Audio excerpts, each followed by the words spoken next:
We will be starting in a few minutes. We are still waiting for a speaker to join.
Good afternoon to one and all present here. I, Dhwani Jain, on the behalf of Department of Electronics and Communication Engineering, Amity School of Engineering and Technology, Amity University, Noida, feel honored to welcome you all on the first day of the 11th International Conference on Signal Processing and Integrated Networks, SPIN 2024. I also wish to extend a warm welcome to all the delegates and the paper presenters present here. It is a pleasure to have with us Dr. Smriti Agarwal as a session chair in SPIN 2024. I would like to invite Ms. Shikha Batla to present a sapling to Dr. Smriti Agarwal as a token of her appreciation.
Hello, I'm audible?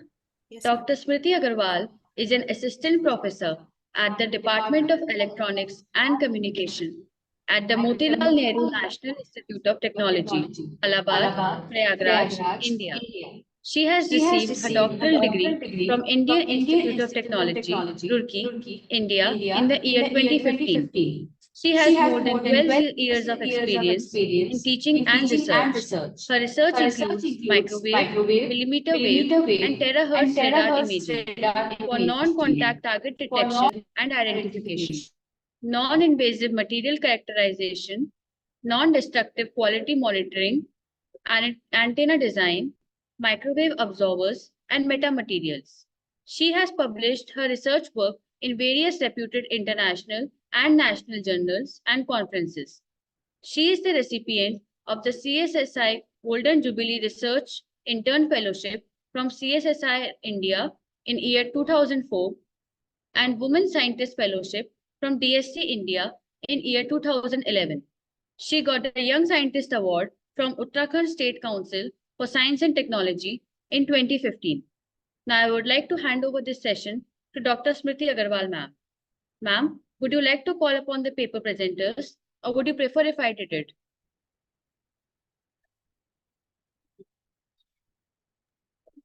I'm audible? I'm audible? Yes, ma'am. Yes, ma'am.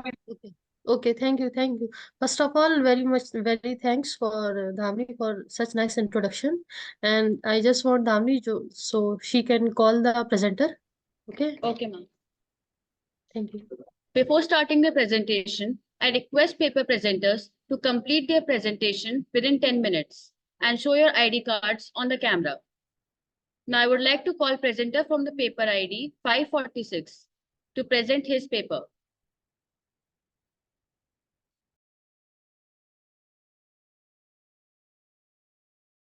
Am I audible? Yes, you are audible. So can I start with my presentation? So this is, should I show my ID first? Yes, can you please show your ID card? Is it visible? If you can see. I'm Yashaswini, the presenter for this paper ID 546. Okay, thank you. You can start. Let me share my screen.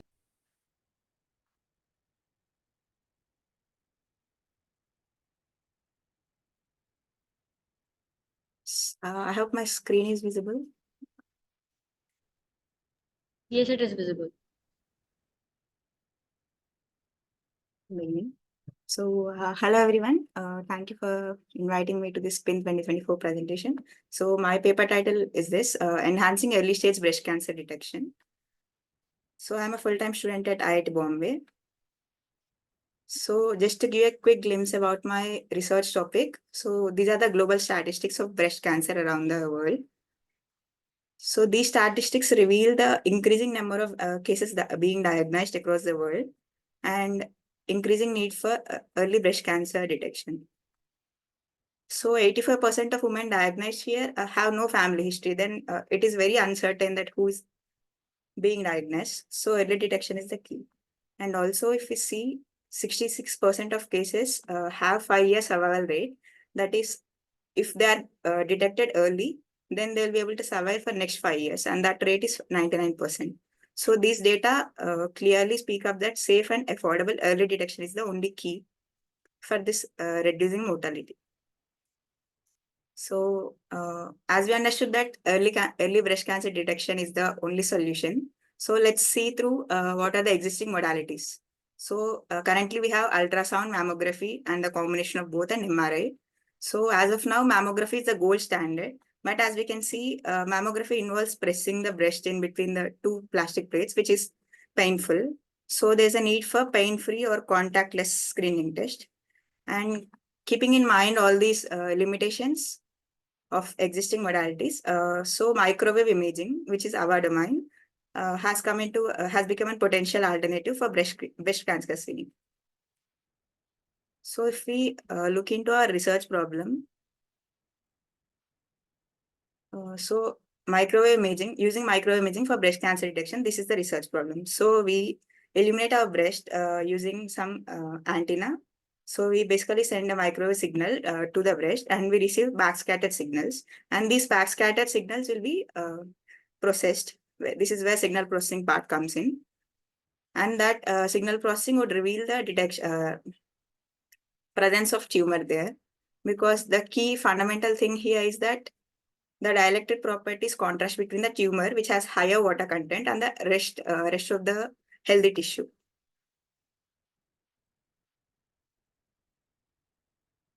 So moving on, this will be the total design flow of my research work. So first will be the hardware part where we design the breast model and the simulation and the antenna system required for the processing. And then second part would be the software system where I would collect the data from the hardware part and then do processing and then image generation in this MATLAB. So first part would be the antenna design. So here I have opted for a planar patch antenna, microstrip antenna. So the reason for selecting planar antenna is for conformability so that the patient doesn't feel uncomfortable while using this system. And these are the parameters and properties of this antenna. And moving on, I have designed this breast model in CST software where we can see like whole complete breast model is designed, including the chest wall behind and the breast and inside mammary ducts and lobes. So, and for designing this thing in software, I have used 8 gigahertz frequency and I have collected this data of dielectric properties of this breast model from ITIS software website. And next, moving on to design, how I designed this, I took a reference model from anatomical model of breast and then have exactly tried to simulate the same thing in the software. So, and the novel part of my research work is this. I have designed, as you can see, I have designed a new breast model, which is used for this breast cancer detection simulations. So as of now, there are only 2 kinds of models. The left one, which is having only skin as well as the fat model completely. So this covers only the A case where there is no gland. And if we move to the other models which are being used right now in research, that is the skin, fat, as well as some part of gland homogeneously. So that covers only D case. So both of these A and D together combine for only 20 to 30% of cases, and the rest of the cases are being ignored. So my research model, my brush model would be definitely useful for this part of research, whoever is conducting simulations. And next, moving on to sensitivity test of my antenna. So for testing my antenna, whether it is working for this model or not, I have changed the tumor size by varying this radius of tumor of 1 mm, 2 mm, and 3 mm, and 4 mm. There I have found that the left one is the plot where where the breast has no tumor, and the right plots have the tumor of varying sizes. So I can notice the difference between them, difference in frequency shifts as well as S parameter shift. So this can ensure that my antenna is actually able to sense the tumor of different sizes. And next, I changed tumor's location by varying its Z coordinate within the breast, and there also have noticed the shift in S parameters, which can ensure that it is able to detect the whole breast model. So this is the system which I have used. Previously, we have tested single antenna. Now I have created a whole 24 array system, 24 antenna system. It's a multi-static system where I have designed it in 3 arrays. The top array has 10, and the middle array has 10 antennas, and the bottom array has 4 antennas. So this is the overview of system. And next, moving on to, now that we are ready with system, now we can move to imaging part. So for imaging part, I have used this MATLAB. So where I have generated an imaging domain first, which is a hemispherical domain, which can be generated by x square plus y square plus z square equal to r square by using that equation. So the A part gives us the imaging domain, and the B is that spread out. If we spread out this imaging domain across one plane, across any z equal to some 30 or some value, then we would get this imaging domain. And the C part is the actual image generated by using this system of 24 antennas. So if we delve deep into how I produce this image, so I have used DAS, that is delay and sum algorithm, which is confocal microwave imaging. So first thing I do is that I'll get data from CST. So backscattered signals, S parameters. And then we do some pre-processing step where we remove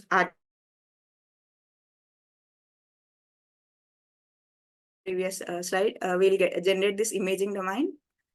And then as part of delay and sum, the first step we would do is that we'll calculate time delays for each and every focal point from each antenna. So we have 24 antennas at different locations, right? So from each antenna, we'll be sensing like how much time it would take for signal to go and interact with the breast and come back. And then the next step would be to, for each and every focal point, let's say I is the index of focal points. We have focal points over the whole domain. And J is the index of antenna. J varies from 1 to 24. So for each and every focal point, we'll use the summation of all the delayed points. So that we, for summation, we have aligned all of them in time. And then for each and every focal point, we repeat the same for each and every focal point. Like we process them in such a way that all are aligned in time by adjusting them with time delays. And then for each and every focal point, what we do is that we calculate intensity by squaring of this energy. We get energy by squaring of this summation of these delayed signals. And that will be the pixel intensity of our image. So for each and every focal point, we are generating its intensity, and that will be plotted as the image in the pixel. Each pixel intensity will be each focal point's energy. And that is how, if there is any tumor, basically tumor has this high dielectric properties. So if there is any tumor in that particular location, we receive different scattered energy compared to others. So that thing will be pointed in different color. Here, basically, we can see this yellow color region, which indicates the presence of tumor over there. And this is my end of presentation. Thank you.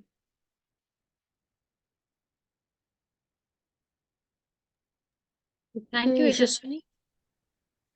Yeah, Yashaswini, good work. You have done a good work. Actually, I have some doubts. You have not mentioned, you have placed the antenna over the breast in the simulation. So what is the spacing? You haven't mentioned what is the So, distance. ma'am, I kept it in this way. So for the bottom array, I have placed them in 90 degrees, like displaced by 90 degrees for all. And for the top arrays, I think we placed 10 antennas very symmetrically, like they're all placed at 36 degrees difference. So they are touching that sphere of the breast. They are on the contact or non-contact mode. Almost in contact. They're not almost in contact. It's very close. Almost Yeah. in contact. Okay, okay. And for this simulation of breast, which type of boundary condition you have used? Ma'am, I used CST software with So any environment or background you might have used, no? ma'am, I just used this CST simulation with, like, what do you say, free radiation Yes. boundary. Free radiation boundary. Okay. And the how you have given excitation for all this? Ma'am, in CST we have direct simulation, like I took this 50 ohm frequency for these antennas and then Okay. Okay, okay. So how you can mention what is the sensitivity of this design or using this antenna? Means how smaller the tumor can be detected. Is there any study that you have also studied yes, ma'am. or any? Basically, before implementing whole system, I did it with single antenna. There, as Mm-hmm. you can see, What is the sensitivity then? And then after that it is increasing? able to detect a tumor, 2 mm tumor. Okay. But As low as 2 mm. yes, ma'am. Okay. And after that, after multiple antennas or 24 After antennas? multiple antennas, I actually did not get a chance to check whole size thing because I only used one tumor, which You is, haven't checked that. yes, ma'am. Okay, okay. But later on, you can use this thing, and you can check the Yes, ma'am. Yes, sensitivity ma'am. of your system that you have done. Okay, Yes, ma'am. thank you. This all from my side. Thank you. Thank you. Now I would like to call presenter from the paper ID 469 to present his paper.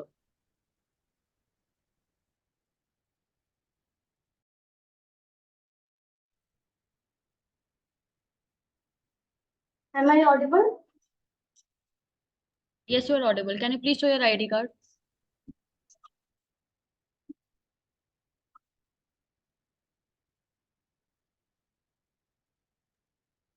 Can you please show it in the camera? Is it visible now?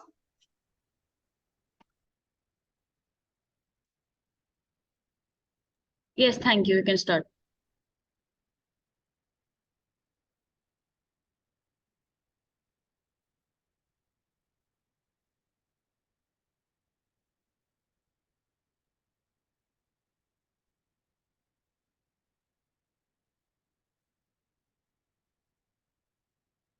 Is my screen visible? Yes. Respected session chairs, coordinators, and dear authors, I'm here before you to present paper ID 469 titled Enhancing Accuracy in Doppler Frequency Shift Estimation and Velocity Measurement for Doppler Velocity Log Applications, a comparative study. Myself, Annapurna SM. My co-authors are Sharatchandran R and Hanishankar TP. We are representing CDAC Thiruvananthapuram, an R&D organization under MeitY, Government of India. We have developed two frequency detection algorithms that can be used in Doppler velocity log applications for the determination of ship velocity. So we'll be starting with an introduction as in what exactly is the scenario in ship velocity measurement. Moving on, we'll be discussing about Doppler velocity log, an overview and principle of it. Then we'll move on to the frequency determination algorithms that have been developed. We'll be sharing the results and the conclusion section. The references that have been used in the paper are also given towards the end of this presentation. So to start off, sonar is sound navigation and ranging. It is used for locating and determining objects that are underwater. It mainly consists of a transmitter for transmitting acoustic signals, a reflector for detecting the reflected signals, and then there are signal processing algorithms. So acoustic signal processing mainly deals with the analysis and manipulation of signals that are emitted from a sonar device. It can be used for determining the ship velocity. For determining the ship velocity, there is GPS, EM log, and then there is Doppler velocity log. DVL or Doppler velocity log mainly functions on the basis of the relative motion between a transmitter or a source of sound and a receiver or an observer. So when there is a relative motion between the observer and the source, there occurs a change in the observed sound frequency, and this change can be highlighted as the Doppler effect. Here's an overview about the Doppler velocity log. Imagine a scenario where there's a sea surface and a seabed. There are various creatures in the ocean or in the sea. There can be scatterers, absorbers, etc. Now, a ship was moving through the surface of the sea. This ship equipped with a DVL emits acoustic signals. These acoustic signals go hit the seabed and are reflected back. The reflected signals are collected and processed by the DVL, and then frequency determination techniques are applied to determine the frequency of the received signal. This frequency would be different from the transmitted frequency, and the Doppler frequency shift can be used to find out the velocity of the ongoing shift. That is the functioning of DVL. The advantages of this instrument is that it is a non-intrusive one, it is a non-destructive one, precise and accurate measurements can be obtained. Also, it has got high update rates. It can be used for real-time updation of velocity. However, there are challenges to it as well. There can be absorption, scattering, attenuation of these sound waves that are emitted. Also, environmental factors such as temperature, pressure, salinity, density can affect the waves that are propagated. Also, the seabed can be uneven, and hence all of these factors can affect the SNR of the system. Here's the principle of DVL. So as we have mentioned, there's a ship that is moving with a forward velocity component Vs, and the ship emits acoustic signals into the sea. These waves go and hit the seabed. So imagine if the ongoing waves have a frequency Fc, then the returning waves would be having a different frequency Fc plus Fd, where Fd is the Doppler frequency shift component, and this can be found out using the frequency determination algorithms. Using this Fd, Vs can be found out using the Doppler equation Fd equal to 2 Vs by C Fc cos theta, and that is how we are using Doppler frequency shift algorithms to determine the frequency shift velocity. For further evaluation and tests, we have developed a DVL unit in our lab. So this is the unit. It is capable of measuring up to a velocity of 40 knots, and it functions well up to a depth of 150 meter. It has got transmitter and receiver modules along with a DSP module, and there's a transducer assembly and a PC equipped with a GUI.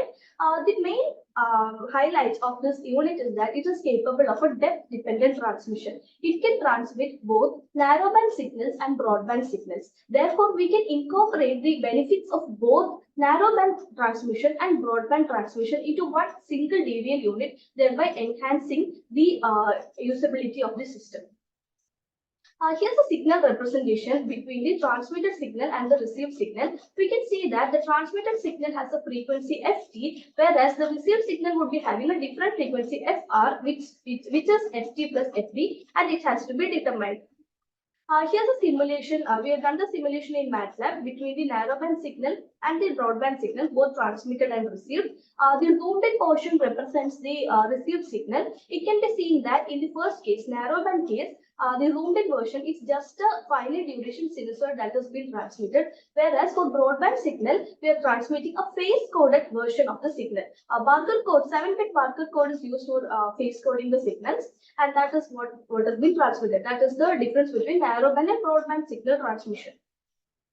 So frequency determination algorithms have been developed on the basis of this. There are two methods. One is a pulse pair method and the other least square method. Pulse pair method is for broadband signals, and it is basically an autocorrelation based approach. It excels at lower depths. However, the other one, that is the least square method, is based on narrowband signals, and the principle is nonlinear least square curve fitting method. It is suited for greater depths where signal penetration is a crucial concern. So here's an overview of pulse pair method. In pulse pair method, we are converting the received signal into its baseband version and then calculating the correlation. Correlation contains essential phase information, and this phase detection is done in order to extract the frequency Fd. So the frequency can be found out using the changes in the phase function. That is how pulse pair method works. The next one, least square method. In least square method, we are continuously comparing the received signal with an ideal function, with an approximation function, in order to reduce the difference between both the signals. And the moment where the received signal coincides with the approximation function that we are simulating, that is the point where the FD value, the optimum value of FD value is achieved. FD is Doppler frequency, and that is how the least square method least square method works. And we have done the received signal simulation using the various values of Doppler frequency shift, amplitude, phase, and noise factor are used to simulate the received signal for testing the algorithms. Also, depth-dependent transmission has been incorporated. In depth-dependent transmission, it is essential to note that for broadband transmission, lower depths are beneficial because of its wider bandwidth. Therefore, it generates greater accuracy. However, narrowband signals are better for greater depths because of its less attenuation and greater signal penetration. Here's how we have experimentally implemented the system. So we have conducted various trials in various water bodies. This is a picture from the field test that has been conducted at Idiki Dam, Kerala. It has got a depth of 150 meters. Acoustic signals have been transmitted and received, and we have recorded the signals as well. These are the results, simulation results. We can find that the input, various values of input frequency has been given, and we have compared both the pulse pair method and the least square method. Both the methods highly correlate with the input values of Doppler frequency. The errors are very less, and that is how we are confirming that our algorithms are performing well. And we have done the linearity test as well. It can be linearity is taken between the input Doppler frequency and the estimated values of Doppler frequency. It can be seen that both the values are confirming closer to 1x. That is, the values are highly correlating. Also, we have used GPS values, GPS generated velocity values to ensure that our algorithms are working well, and it can be seen that the values are highly close to each other as well. So here's the conclusion of the algorithms that have been developed. The pulse pair method and the least square method. Our primary aim was to incorporate both the algorithms, the goodness of both the algorithms, and generate a system that is that can work independent of the depth. It can work. It can provide constant good accuracy throughout the varying depths. So it can be seen that in the graph, for lower depths, pulse square method is excelling, and for higher depths, least square method is excelling. So if we compare both the methods, combine both the methods into a single system, we can get the benefits of both. So in the revealed unit that we have developed, there's a depth-dependent transmission that can help in performance optimization, and we can get better operational depth and better accuracy. For lower depths, pulse pair method is used, and for greater depths, least square method is used. These are the references that we have used in this paper. Questions, if any?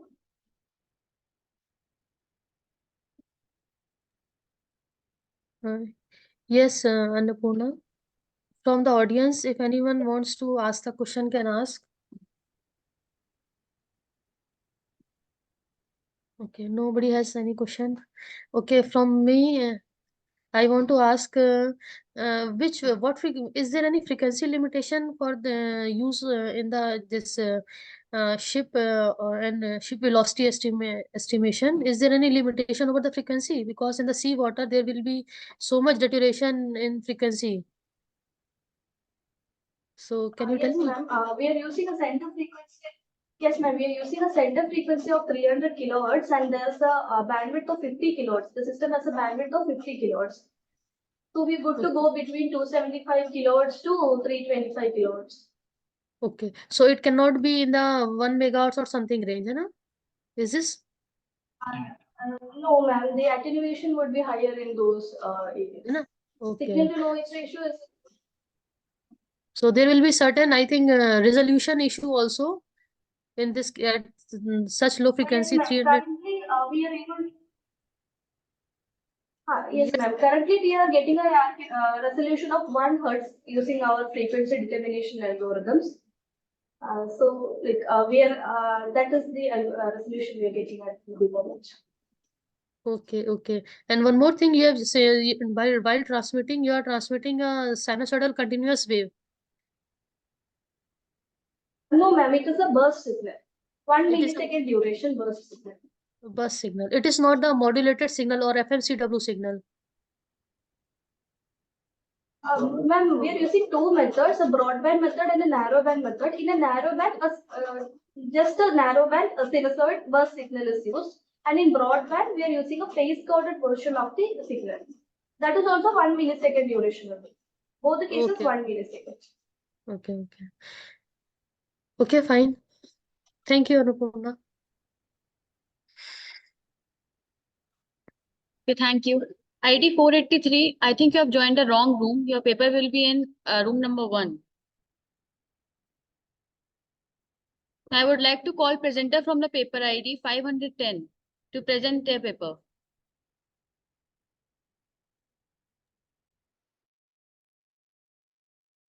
Hello. Good afternoon, session chair and dear participants. I will Good afternoon. present paper ID 510 and here is my ID.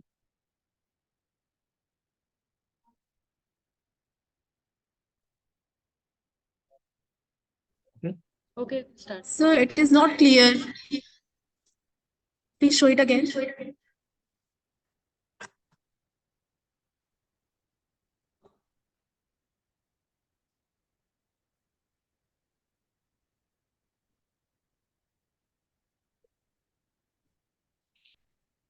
Okay. Sir. Let me share my screen.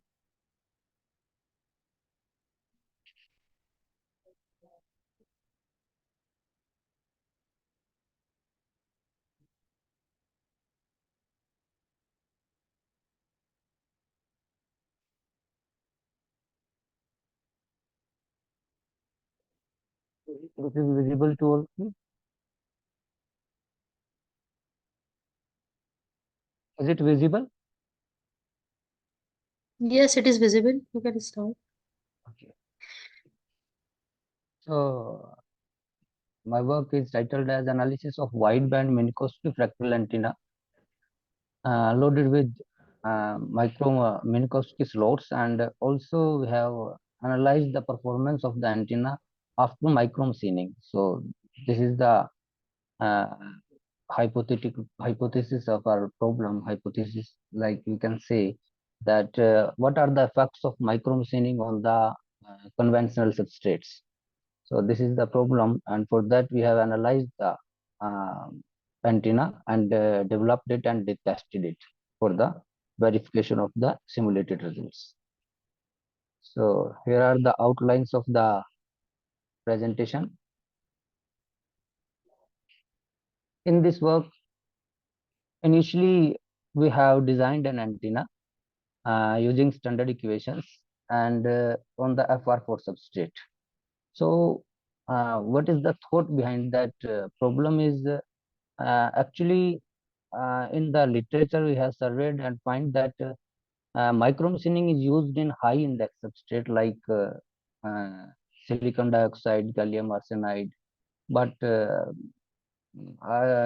at the best of my knowledge, I did not find any proof that it is used in low index substrate like FR4 and other conventional substrates.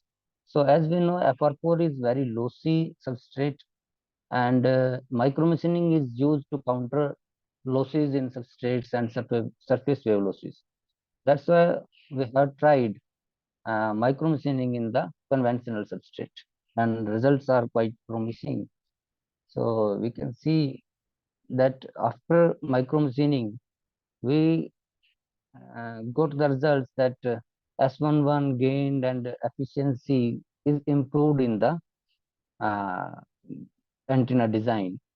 Here we can see that our antenna resonate at three frequencies 2.63, 3.755 gigahertz, and with a impedance bandwidth of 104.8%. And after micromachining, we can see that there is an improvement in the gain as well as in the efficiency.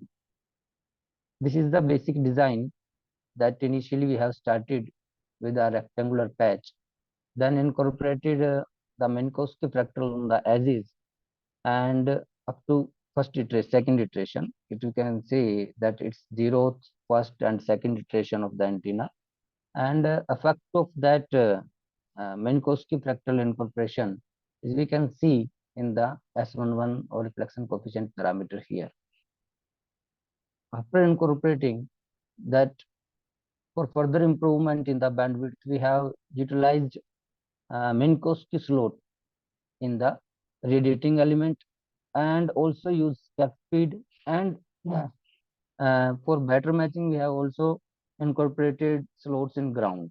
So in the final, as we have got the results of our patch antenna, fractal patch antenna, that this black line is here showing in the S11, and we got a bandwidth from near around 2 gigahertz to here 6.4 gigahertz, and now we have a good bandwidth. And now at this stage, we had tried to analyze the effect of micromachining on the antenna, that what we can improve further after using micromachining, because micromachining will resolve the issues of dielectric losses and surface wave losses in the antenna. These are the dimensional details of the antenna in mm. This is the top view. This is the bottom view. Here, these are the parameters, description of the parameters. And in this image, we can see that in micromachining, in micromachining, we have to remove or create a cavity underneath the radiating element, so that we can reduce our losses in the substrate as well as surface wave losses. So in this antenna, we have created this cavity underneath the patch. Here you can see it is in copper color, and it is in the underneath the radiating element. So what are the effects? That's the main motive of this study, that we are going to analyze the effect of micromachining on FR4 substrate or antenna performance.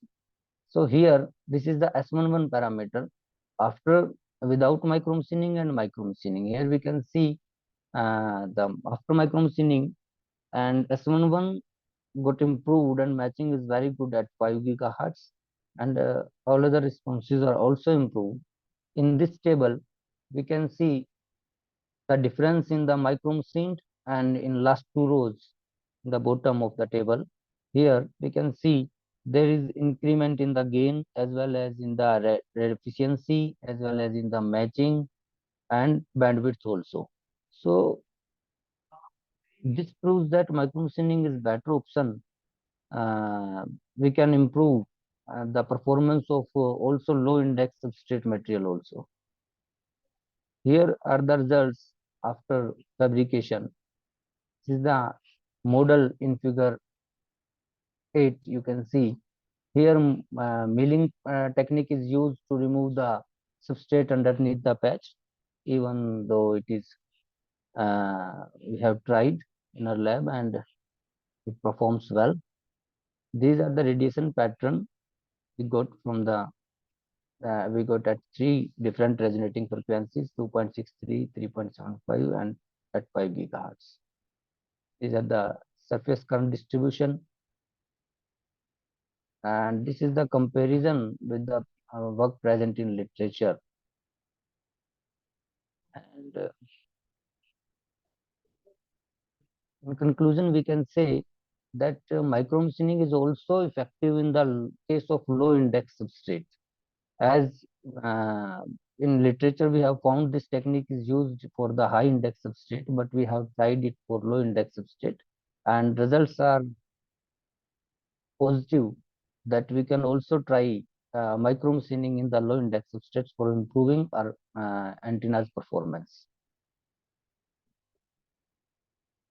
These are the references. Thank you.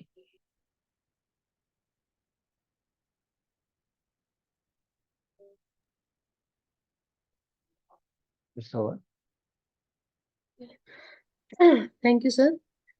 Now, any participant has any questions? Okay. So, sir, I want to have one question. So, in micro machining, it has been generally used for a silicon-based substrate. है ना? Yes, You ma'am, have for used it high-end in substrates. FR4. So, Yes, ma'am. what is the effective dielectric constant after the micro machining? Have you measured that also? No, ma'am. Actually, we have done it for because to create low, as we know that after creating a cavity, there will be a low index environment underneath the patch, and it will affect also dielectric constant. But So, from 4 in this study, from in this 4.4, study, that FR4 is having the dielectric constant 4.3 or yes, 4.4. So, after the micro machining, what is the that effective dielectric constant by which you got that improvement in the result? My question is this. yes, So, have you? ma'am. Actually, we have not measured that. What are the dielectric constant after? Oh, Yes, okay. just we have analyzed the effect of that with the Micro depth and machining only. yes, ma'am. Okay. But in this FR4 or this type of substrate, instead of going for micro machining, we can also use a substrate of low dielectric constant, because by fabrication perspective, micro machining will be a little critical Yeah, task. it's a critical task, but as we know, FR4 is very easily available and low cost also in Okay. comparison of like Rosa dielectric. That's why we have tried that if it is good Okay. and its results are positive. Results are good, but for practical implementation, I think a user will try to prefer a low dielectric Yes, substrate, है ना? Instead yes, of ma'am. going Yes, for micro machining. Okay. yes, Okay, sir. ma'am. Thank you. Thank you, ma'am. Thank you, sir. Just a little announcement. Mr. Ashish, you are presenting the paper, so you will get the certificate. And you have to make the changes in the Hello, ma'am. slide. Ma'am, Presented by Neha Garg. actually, We have to make the ma'am, correction so that we can take a screenshot. actually, ma'am, Neha will present this paper, but she was due to some unavoidable circumstances, she is not available. That's why I'm presenting this paper because I am one of the author. So I request you to give the. Yeah, but whoever is presenting will get the certificate. If it is possible, then please name her on the certificate because she has a baby and that's why she has to Your voice is not. unavoidable. Ma'am, she is not able to present because of some unavoidable circumstances. That's why I'm asking to give the certificate in her name.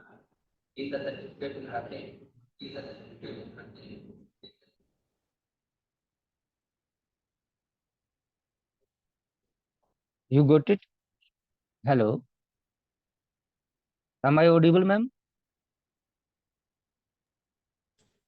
Yes, you're audible now. Yes, ma'am. But What I say, sorry, ma'am, that we have this instruction. Whoever is presenting will get the certificate. Okay. So we can't help it. okay, ma'am. So okay, then So please do the correction in the PPT okay, with your name, okay, and so ma'am. that we can take a snapshot. Right now, Okay, so thank you. right now.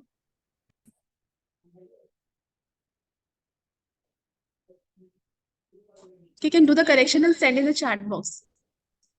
Okay, ma'am. Okay, so we'll proceed with the next item, please.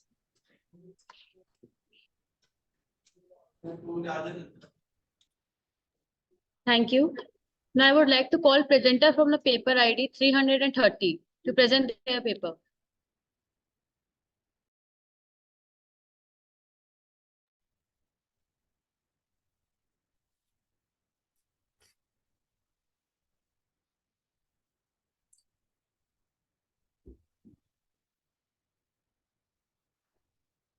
Am I audible? Yes, you're audible.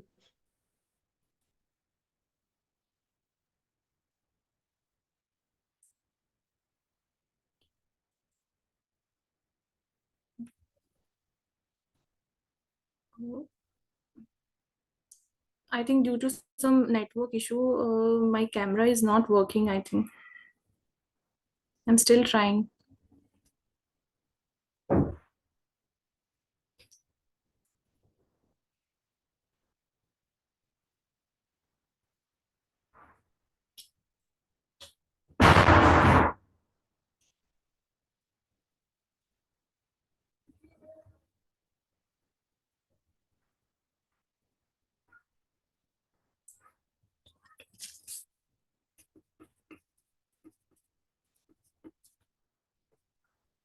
Am I visible? No.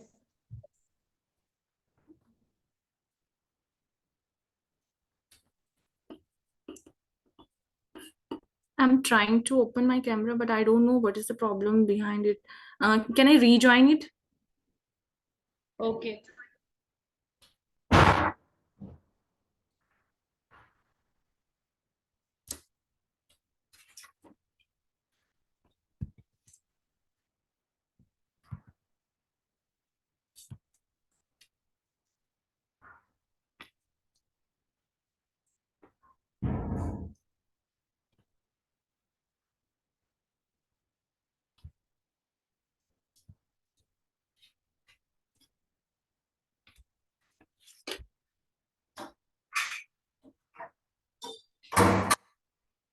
Please share again. Still trying.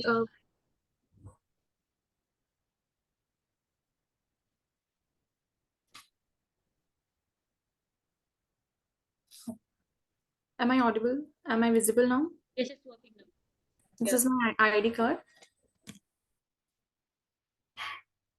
I'm a research scholar from Punjab University.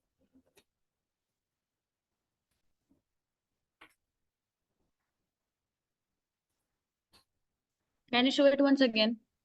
Okay.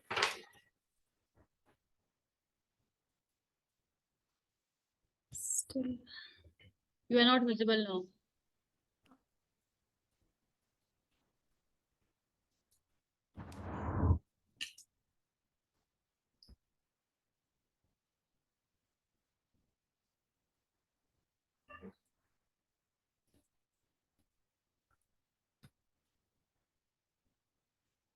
Am I visible now?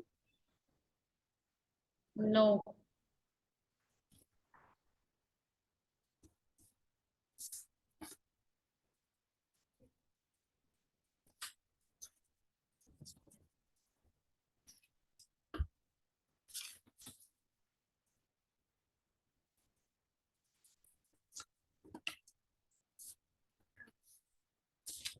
Oh, give me a second.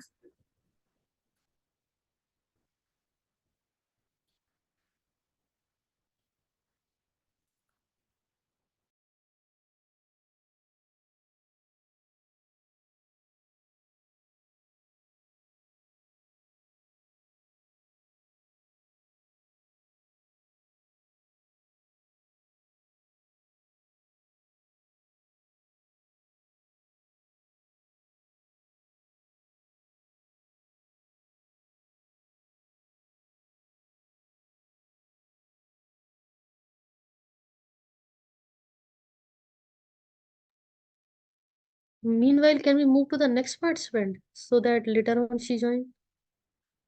Ma'am, she is the last one. Okay, okay.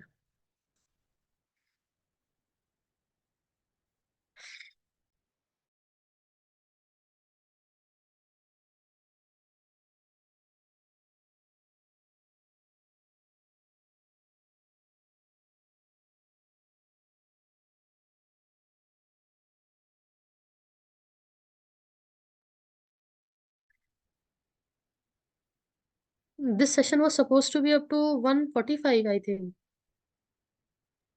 Yes. So some presenters are not available, or what is the issue? This is the Ma'am, in this session, we have only 4 paper presenters. okay, okay, okay. Other session, we have 6. So the time limit is same. Okay, that is a generalized time limit, I think. Yeah. Okay, that is a generalized. Yes.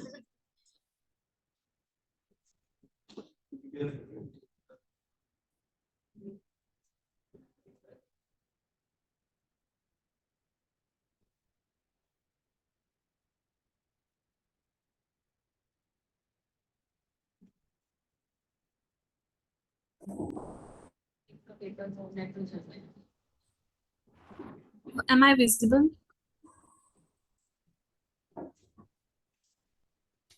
Good afternoon to everyone. Am I visible? This is my ID.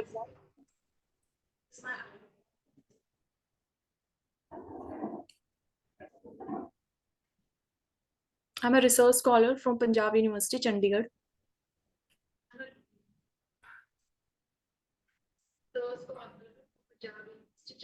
Okay, you can start.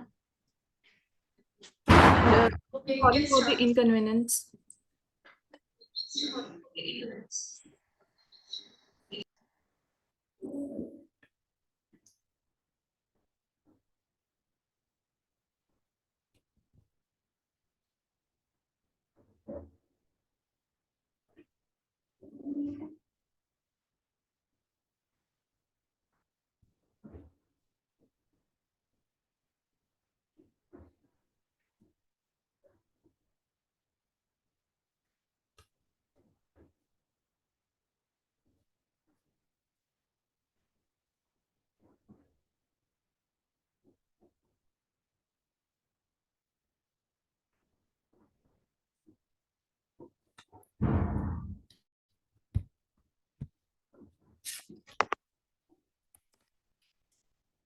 Good afternoon to everyone. Am I audible? Yes.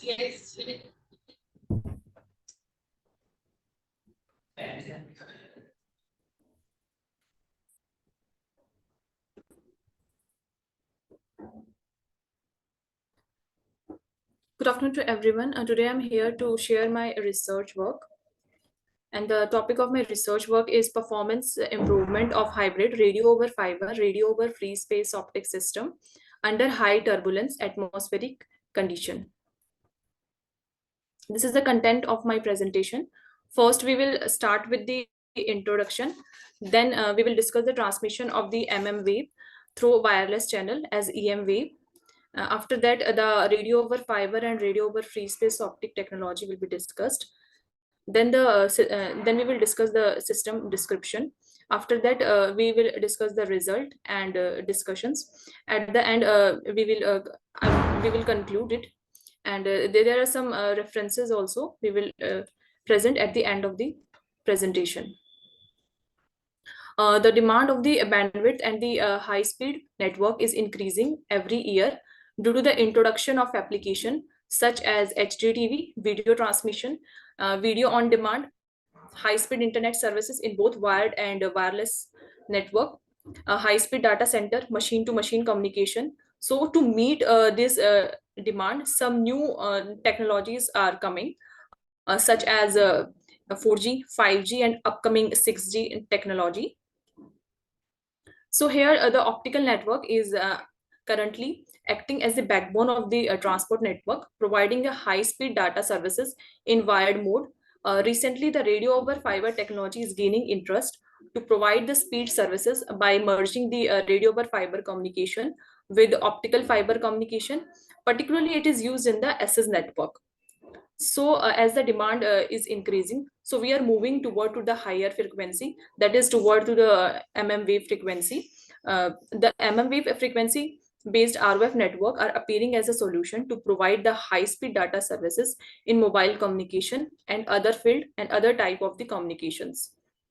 When we are transmitting the mm wave through the wireless channel as a EM wave, we face some challenges such as the issue in the transmission of mm wave through the free space, such as attenuation, interference, a line of sight, and multipath propagation.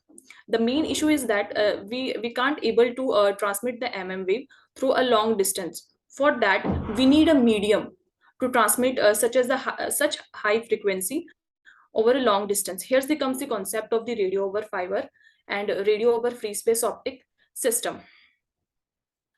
In radio over fiber and radio over free space optic system, it is the combination of the capability of both radio over fiber, which transmit the radio frequency signal over optical fiber, with the radio over free space optic, which extend the communication by utilizing free space optic for wireless transmission.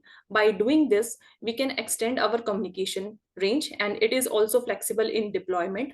It provides us high data transfer, and it is also help in mitigation of objects, and it contribute to the SS network. It has a diverse applications.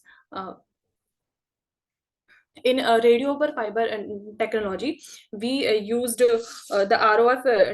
ROF technology is employed in the backbone segment and responsible for connecting the remote and base station to the main core network. On the other hand, the free space and technology is employed in the front hole segment, which connect the base station to the end users and other short range communications.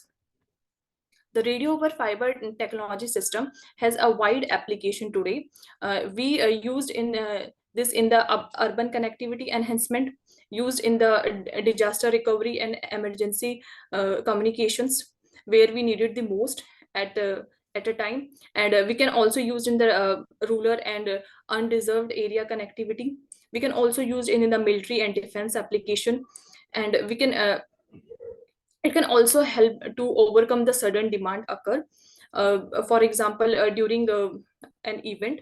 So this technology help at that time. So there are other applications such as campus university network, transportation network, and many more.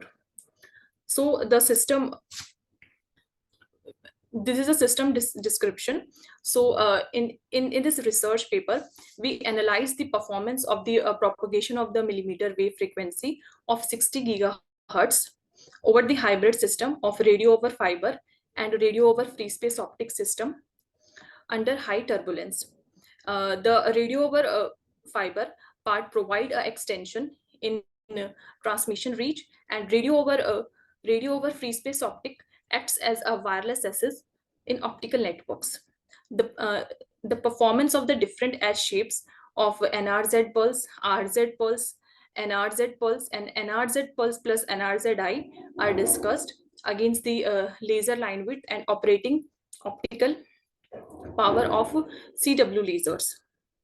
This is the block diagram we have taken for hybrid radio over fiber and radio over free space optic system. In this pseudo-random bits sequence generator generate a pseudo-random binary sequence.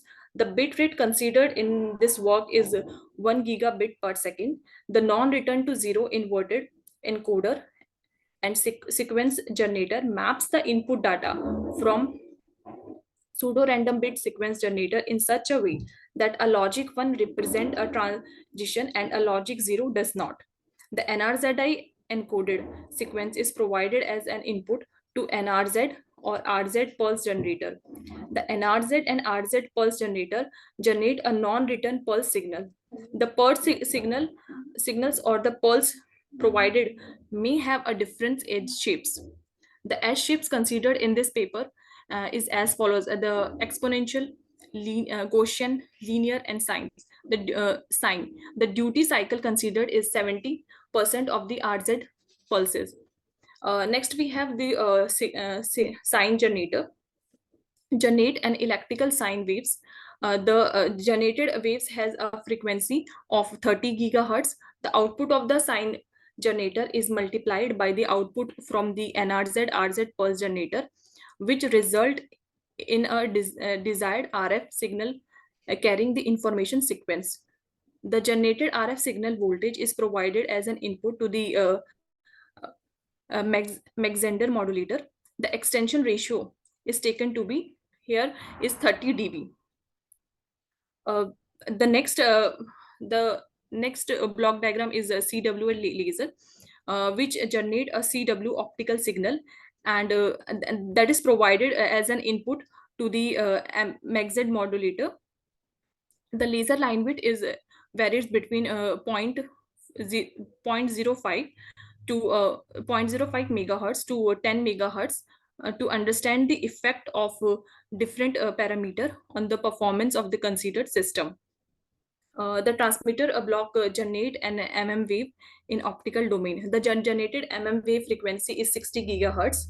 Hence, the Mach-Zehnder modulator is used for both optical optical carrier suppression and for signal modulation.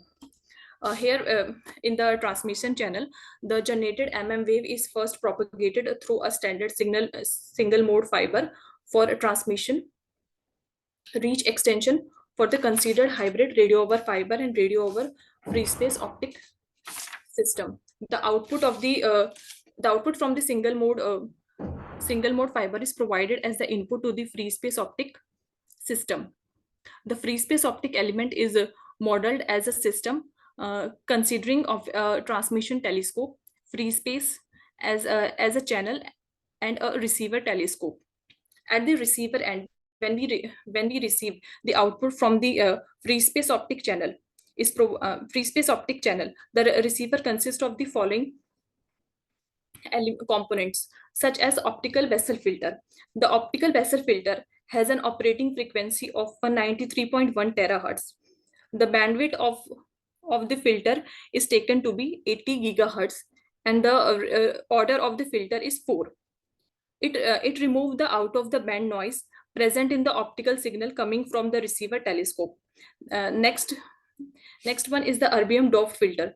The output of the optical Bessel filter is then transmitted to the optical dropped fiber amplifier, where the optical dropped fiber amplifier cannot be applied, and optical signal gets severely attenuated under the turbulence, where the high wind speeds is accompanied by the medium to the ring. To compensate for the linear component of atmospheric attenuation, the EDFA is used. The gain of the EDFA amplifier is taken to be 15 dB here, and its noise figure is set equal to the 5 dB. The next one is the photo detector. The output from the EDFA amplifier is provided to the pin detector. After that, the output is transferred to the electrical amplitude demodulator, where the signal is demodulated. At the end, we analyze our result from the BR and analyzer. These are the parameters we used for the fiber. These are the parameters we use for the free space optic channel. We take the transmission distance 300 meter, atmospheric attenuation 2 dB per kilometer, additional losses 1 dB, and many more. These are the results which we got after transmission of the wave through the radio over fiber system. The wave is generated in the optical domain with the help of a transmitter block shown in the figure 1 and described in the figure 3. The optical spectrum of generated wave frequency or output of the transmitter is shown in figure 3, where the wave frequency may be seen as the difference of first order sides band, which is equal to the 60 gigahertz in this case. The higher order sideband in figure 3 may be neglected due to a smaller power of 40 dB attenuated. The spectrum shown here may be defined as an optical double sideband with a partial carrier suppression. Figure 4 also shows the output of RF spectrum of 30 gigahertz frequency of a multiplier component in the transmitter block of figure 1. Next one is the figure 5, depict the effect of the propagation of the wave frequency of 60 gigahertz over single mode fiber of 10 kilometer. The optical spectrum of figure 5 highlights the effect of different fiber impairment, such as fiber attenuation, chromatic dispersion, and fiber non-linearity on the propagation of the wave through the optical fiber. The figure 6 shows the optical spectrum at the end of 30 meter FSO channel. To replicate the behavior of turbulence in FSO channel, moderate attenuation of 2 dB per kilometer is considered. The optical spectrum of the figure 6 depict the effect of the effect of the free space optic channel, such as weather attenuation, turbulence, fading, geometrical losses, and other effects. These are the results from the simulation which we got at the receiver side. Here we took the performance of the different edge shapes of the NRZI pulses against the laser line width and optical power of CW laser. From this result, from all of these results shown in the figure 7, it can be concluded that the Gaussian and the sine edge shape for NRZI pulse exhibit a good control on the variation of quality factor under high turbulence and random properties or characteristics of information data sequences.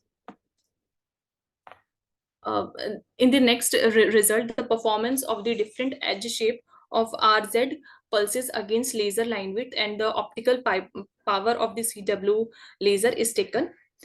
Here, from this comparison of this all 4 edge shapes, we can conclude that the sine edge shape of Q factor has a significant random variation with the Q factor values between 7.4 to a 9 with the average of 8.2 nearly. The next one is the performance of the different edge shapes of NRZI with NRZI encoding against the laser line width and optical power.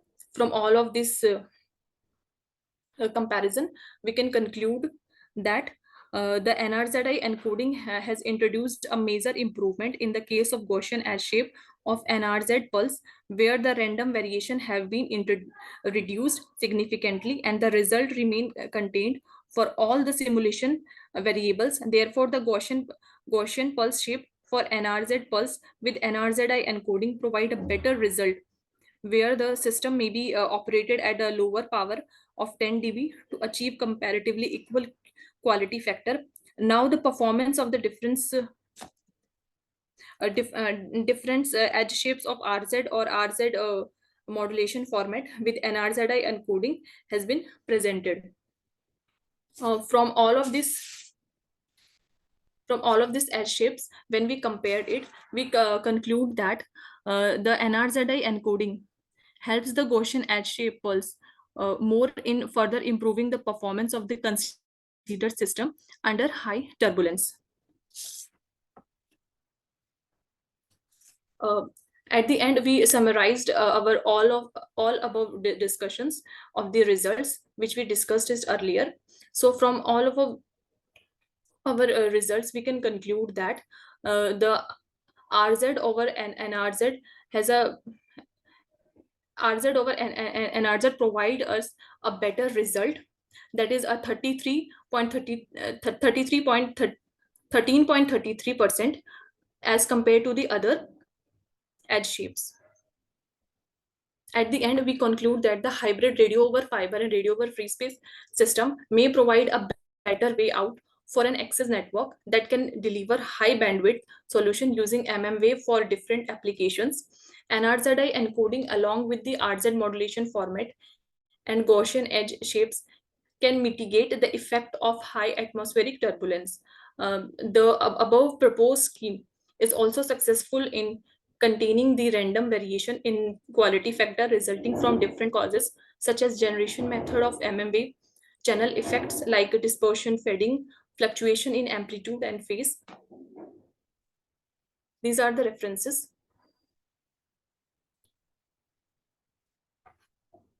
If anyone wants to ask any question. Yes, Sarita, I think I am audible, Sarita. Yes, ma'am. Okay. Sarita, you have done a good work. One thing is that you haven't compared the bit error rate also, because generally BER is compared with respect to whatever power is received. Yeah, ma'am.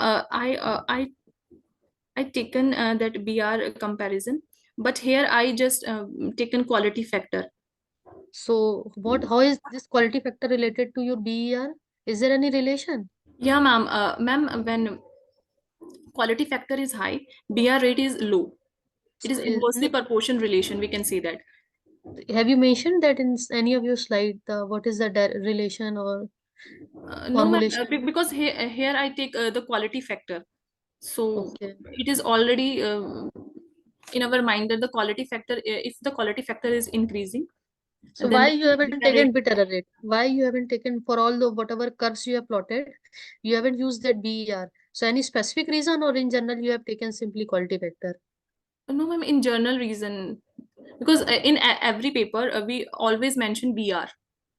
Yes, that is why I'm asking. Yeah, so here to for a slight difference, so I just take a quality factor.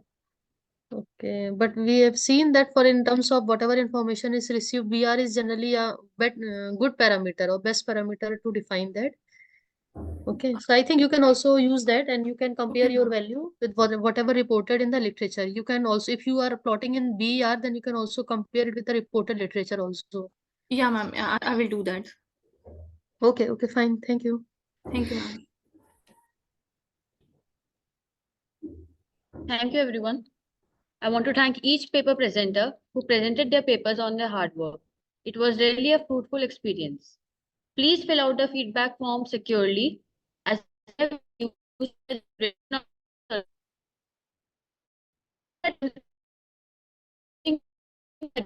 on the fraternity of Ahmed University, Uttar Pradesh.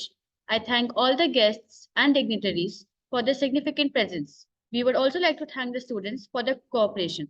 Now I would like to call upon Ms. Shikha Batla to present the certificate to Dr. Smriti Agarwal.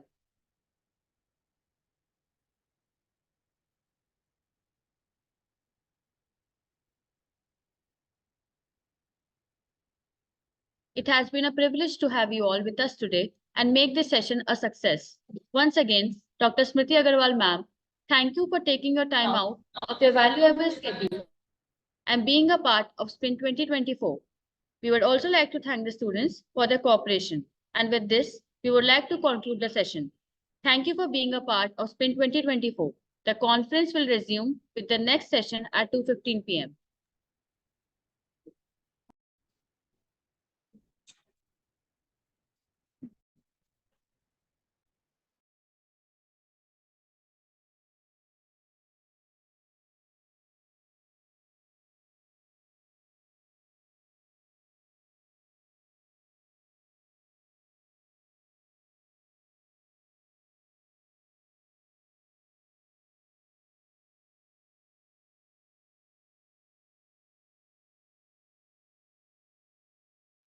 Good afternoon to one and all present here. I, Vanya Taila, on behalf of Department of Electronics and Communication Engineering, Amity School of Engineering and Technology, Amity University.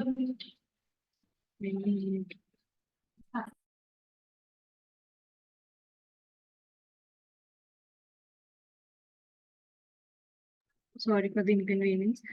Good afternoon to one and all present here. I, Vanya Taila, on the behalf of Department of Electronics and Communication Engineering, Amity School of Engineering and Technology, Amity University, Noida, feel honored to welcome you all on the first day of 11th International Conference on Signal Processing and Integrated Network, SPIN 2024. I also wish to extend a warm welcome to all the delegates present here.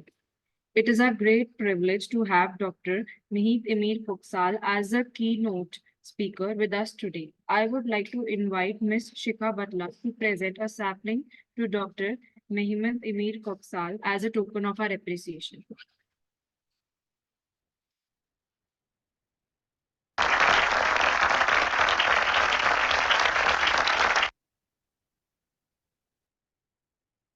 Dr. Mehmet Emir Fuksal is a professor of mathematics at the Ondox Mais University. He received his PhD in mathematics from Gibbs Institute of Technology, Turkey, in 2009. After receiving his PhD, he studied as a postdoctoral researcher at the Department of Mathematical Science, Florida Institute of Technology.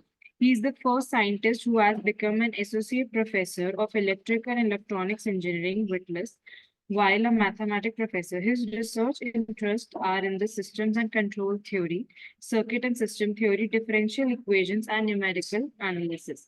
He has published many research papers in eligible international journals, and he has many proceedings presented at the famous international conference. He reviewed over 200 manuscripts and 60 different international peer-reviewed.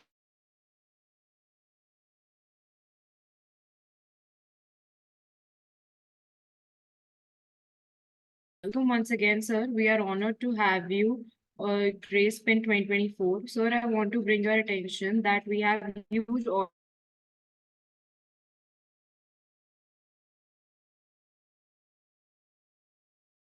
who have joined online from different platforms. Now, I would like to request title Fractional Order Calculus and PID Control. Thank you.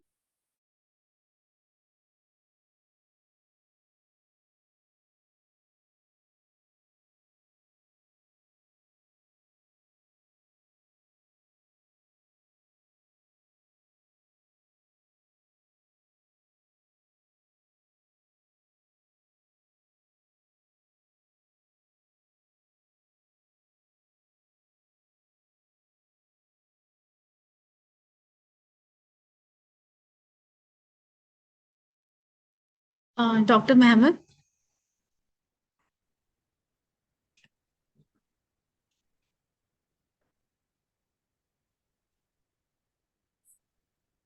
Can you hear my voice? Yes.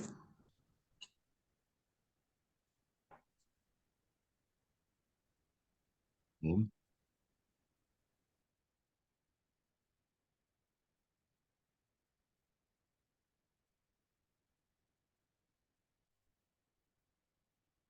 First of all, I want to express my grateful to the chairperson of this international conference and all members of the technical scientific committees of this international conference.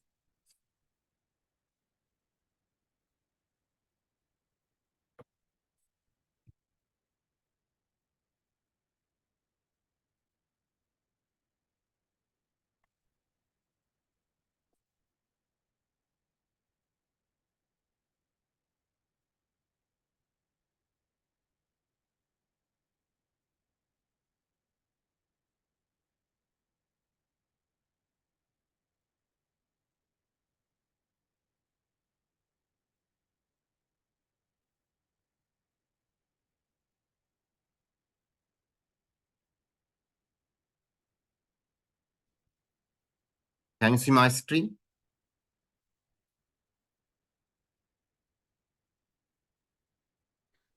Yes, sir.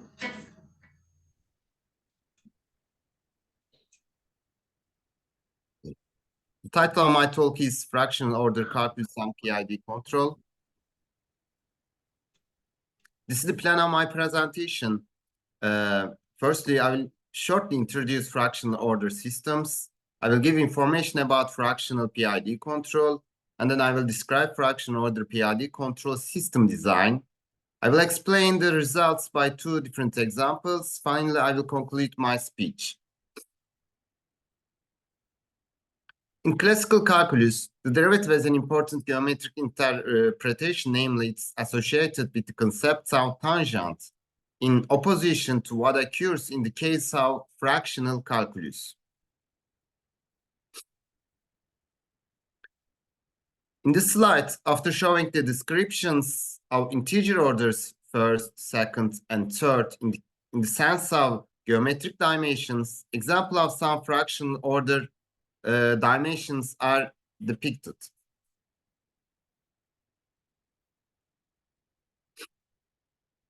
To illustrate the difference between integer order and fractional order, we consider fractional order thinking and the following examples.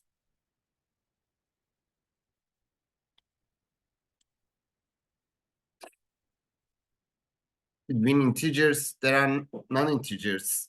Between logic 0 and 1, there is the fuzzy logic. Between integer order splines, there are fraction order splines, and so on.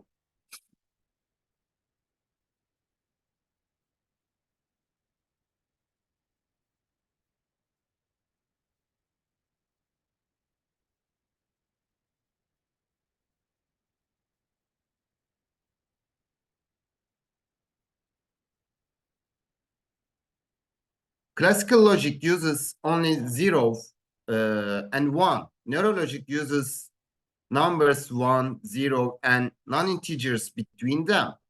For example, 0.8 is neither true or false, but it is neither true. Similarly, fractional calculus uses not only first order derivative, but also non-integer order derivatives such as 0.8 and 0.9.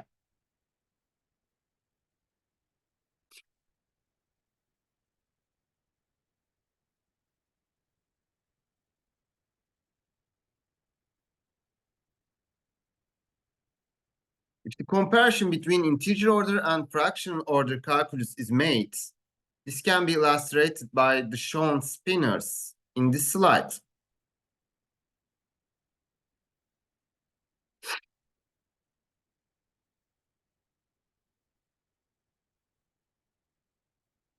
In 1695, L'Hospital sent a letter to Leibniz. In his message, an important question about the order of the derivative emerged. What may be a derivative of order 1 over 2? In a probed answer, Leibniz foresees the beginning of the area that nowadays is named fractional calculus in 1697.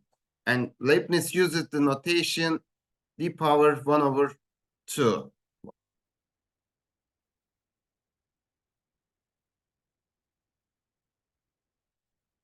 And Euler notes the problem for a derivative of non-integer order. And this is one of the another famous definition about the fractional calculus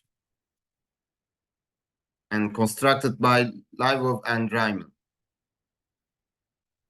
And Grunwald and Letkinov developed an approach to non-integer order derivative in terms of a convenient convergence series conversely to the Riemann-Lvov approach that is given by an integral.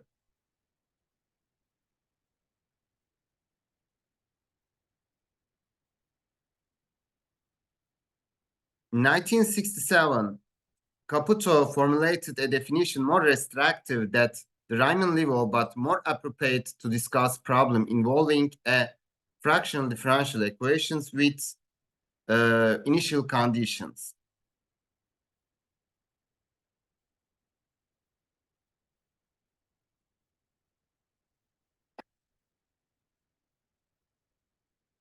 And this is the last famous definition about the fractional derivative.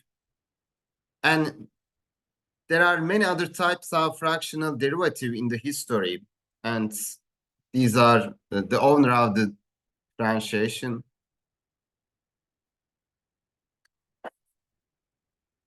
And this is the map of the famous contributors studied in the fractional calculus in the history.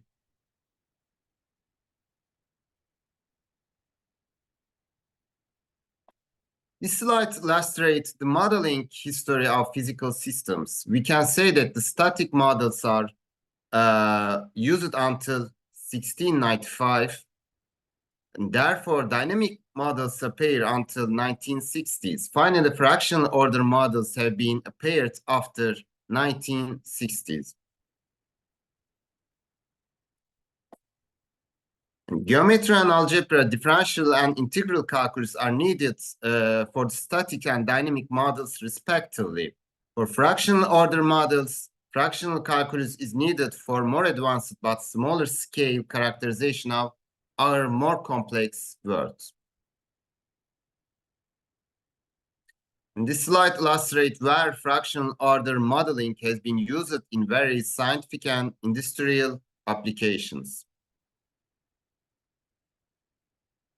And there are 163 different subject areas where fractional order calculus and modeling are used for modeling, analyzing, and investigating many different problems.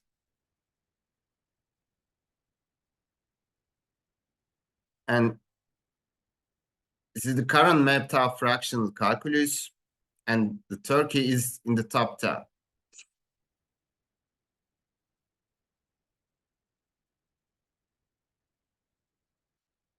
Fractional order circuits simulate the nature of the fractional behavior, which can model many natural phenomena.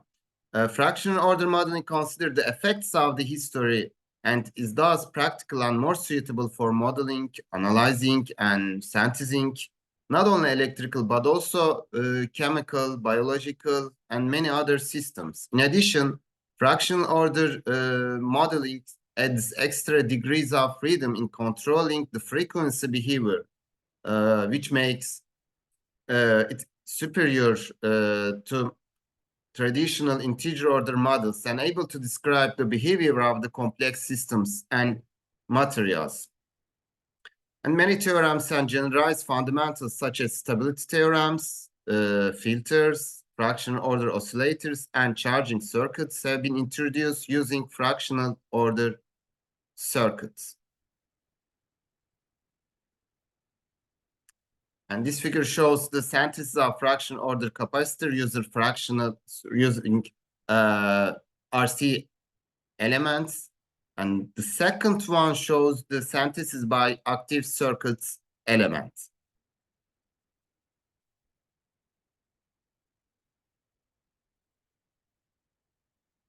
And similar to the needs of more realistic models by using fractional order calculus, especially for fractional behavior of many natural phenomena, use of corresponding fractional order PID controllers considering the effects of the history has been employed by control purpose.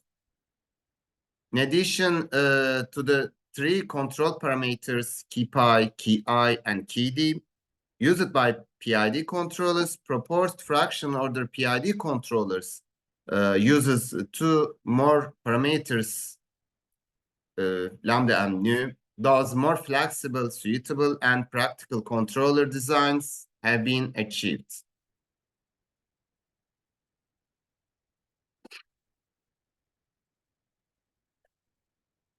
And the control theory is an interdisciplinary area between the mathematics and electronic engineering.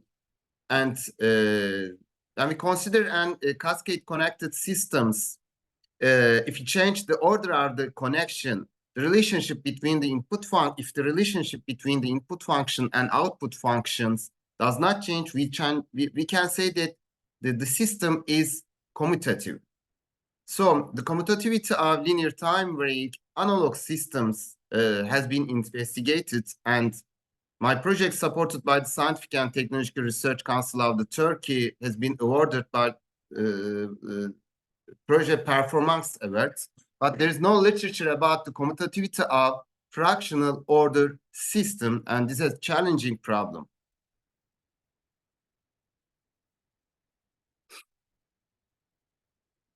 Fractional calculus is also used in viscoelasticity, biology, environmental science, and material science. Those who are wondering where, how, and for what purpose fractional analysis is used can contact me. I want to skip these slides due to the lack of time.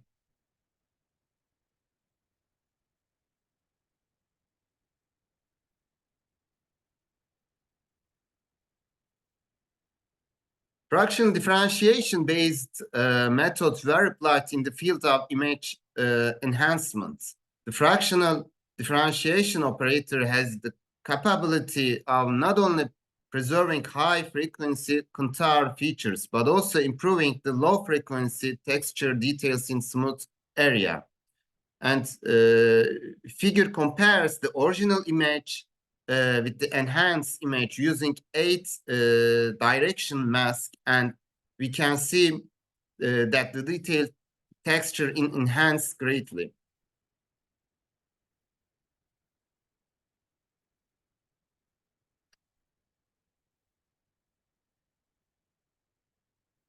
Fractional analysis is also used in economy for cost minimization and maximum profit calculation, and for modeling and analyzing many different economic problems.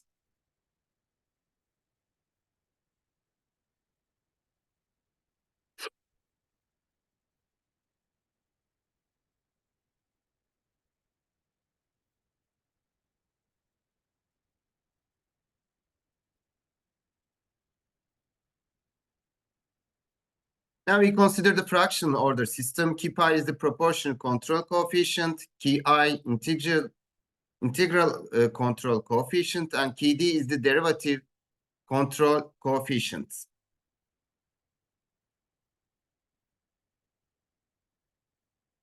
Here are the description, mathematical formulation of the fractional order systems, and mathematical formulation of PID controller is given in the time domain as in equation 3, where key pi, key I, and key D are constant, representing the proportional integral and derivative gain constants.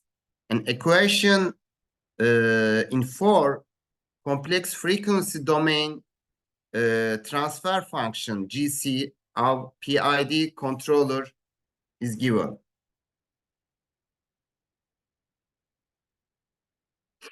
On this slide, how the integer order PID controller is modified to obtain fractional order PID controller, as it's seen in equation 5 and 6. The fractional order integral lambda and fraction order derivative mu are used instead of an ordinary integer order integral and derivative.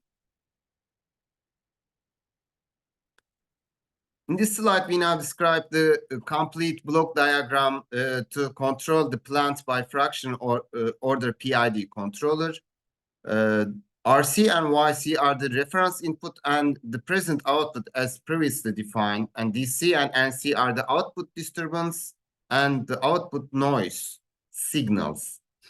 GY is the virtual gain inserted in the feed-forward path to achieve a gain margin GM and a phase margin Phi for the design control system.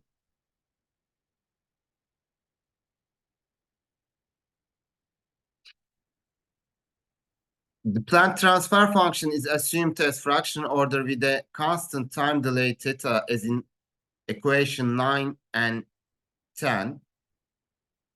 Further, the output YS of the control plant can be computed as in equation 11, where TR, TN, TD are the transfer functions between the input reference, the noise signal, the disturbance signal, and the control output of the plant.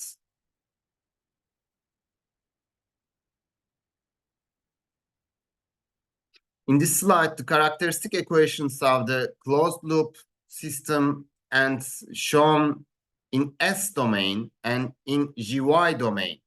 And equation 13 is better illustrated by equation 14 and 15 by using the gain and phase of the controller and the plant. This slide shows the Nyquist plots of the open loop gain GP, GC as W is changing from 0 to infinity. In this Nyquist plot, the phase margin PM and the gain margin GM, which are important parameters for the relative stability, are defined. Slide also showed the design specification. The phase margin Pm and the gain margin GM are specified by equations 17 and 18, respectively, as minimum requirements. And the robustness is specified by equation 18.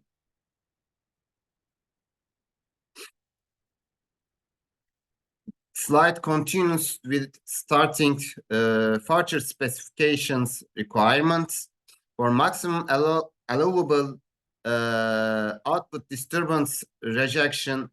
Disturbance gain must be less than or equal to BD for W less than or equal to WD, as shown in equation 19.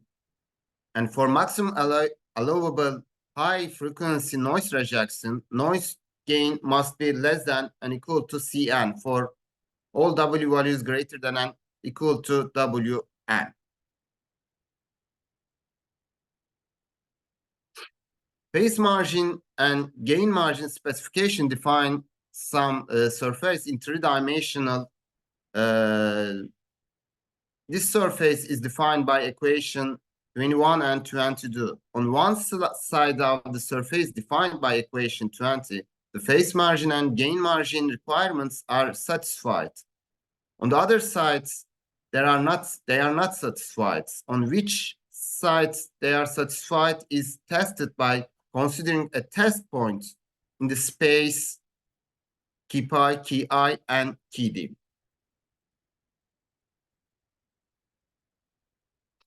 Base flatness surface is defined by equation 23.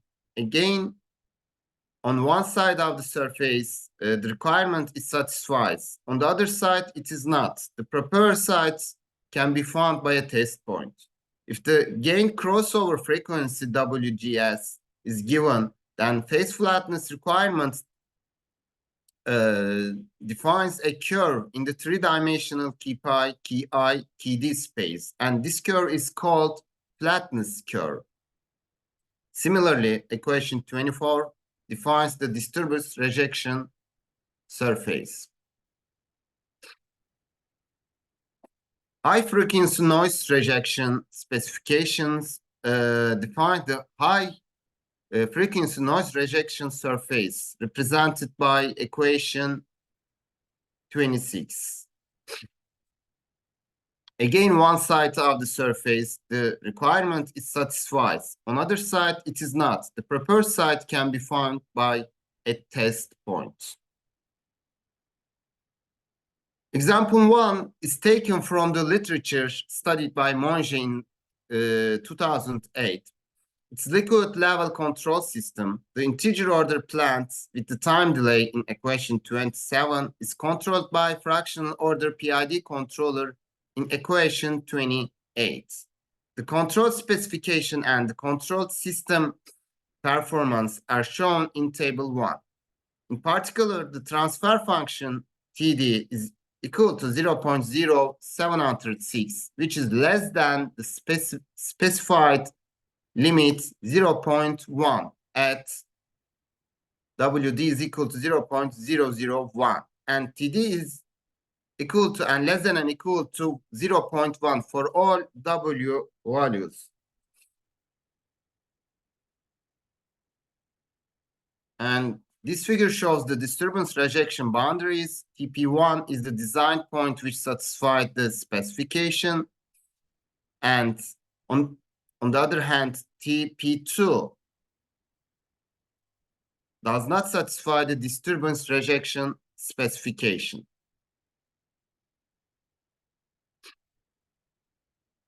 And this figure shows the noise rejection boundaries. And when the noise specification is considered, and table 1 shows that the noise rejection is well specified with the chosen control parameters.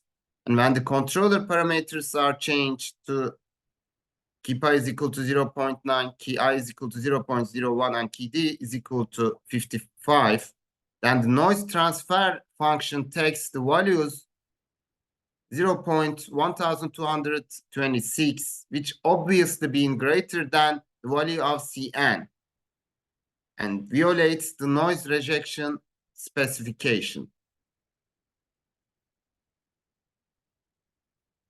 And this figure shows the phase flatness surface and the phase flatness curve. And consider the two test points. TP2 is equal to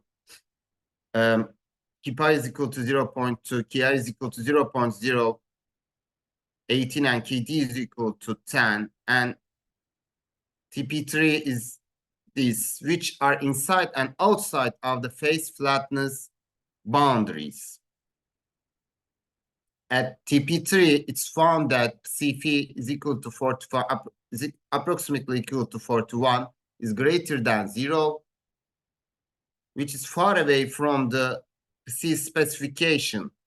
At TP2, it's found that Cf is equal to minus 48, is less than 0 at WC, which is far away from the C specification point. And slides between 48 and 56 illustrates another example showing the advanced of the three-dimensional plots in designing the control parameters visually.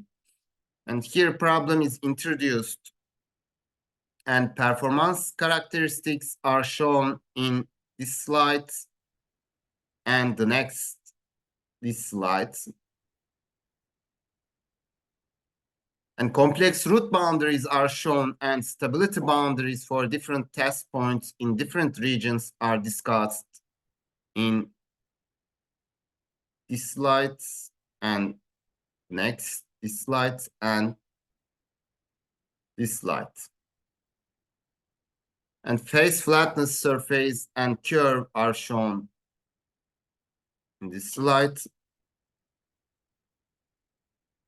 And noise boundaries are plotted and discussed.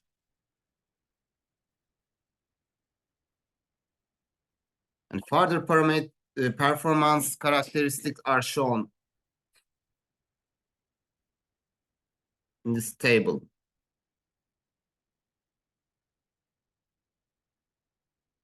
This is the conclusion of my presentation. After a short introduction of fraction order systems, PID and fraction order PID controllers, and giving the fundamental definitions and properties of fraction order PID controllers are reviewed, in particularly frequency domain characteristics such as stability boundaries, phase flatness surface, and curves, and boundary surface for low frequency disturbance rejection and high frequency noise rejection limits are considered.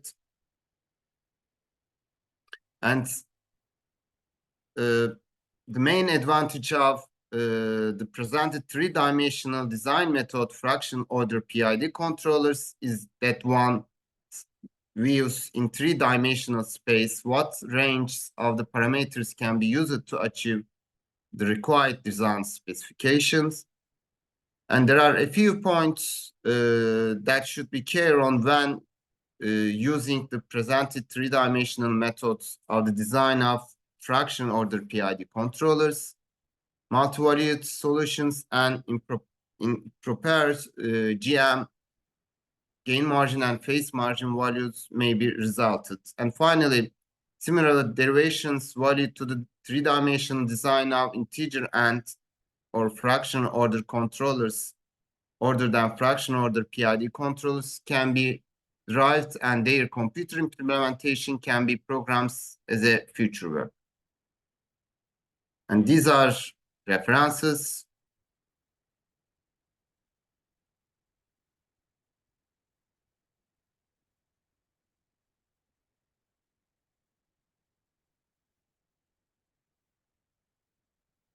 And thank you very much for your attention.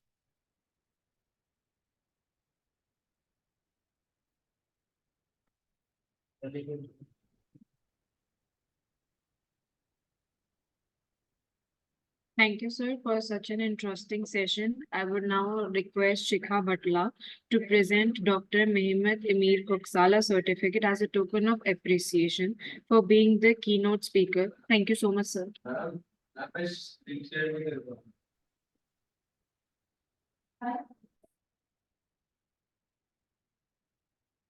Thank you.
Thank you, sir.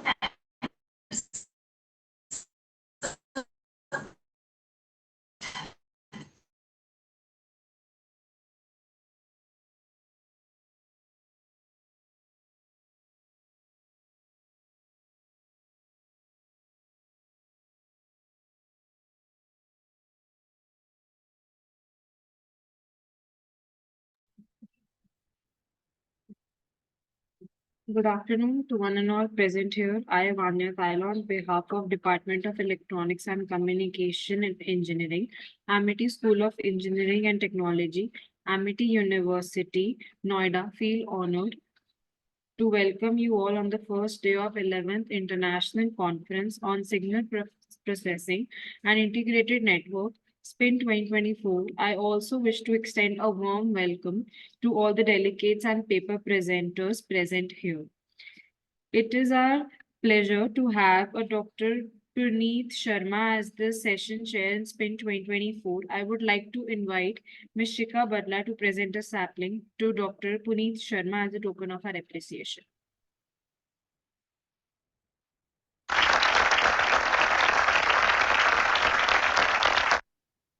Thank you.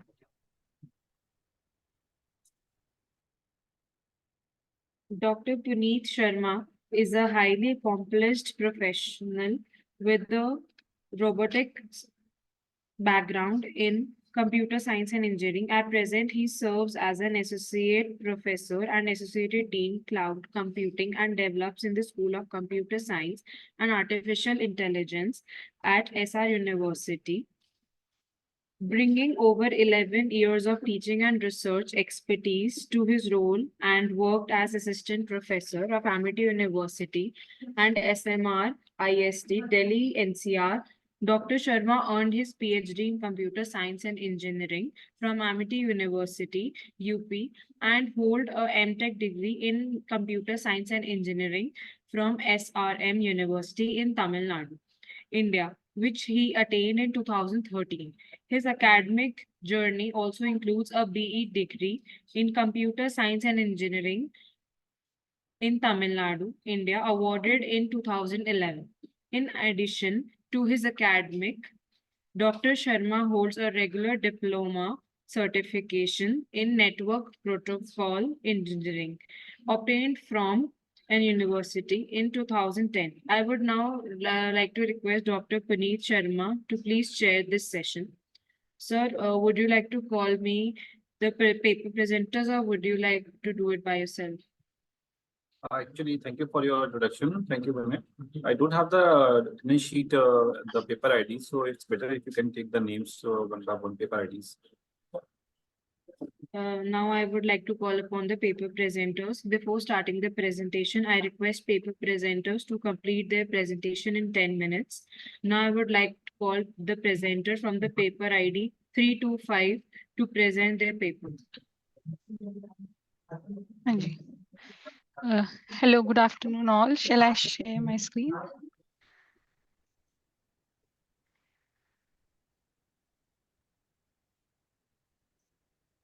Before starting the presentation, can you show your iCard, please? Hanji.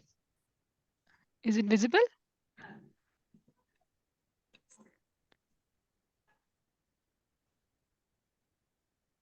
Yes. Please proceed. Okay.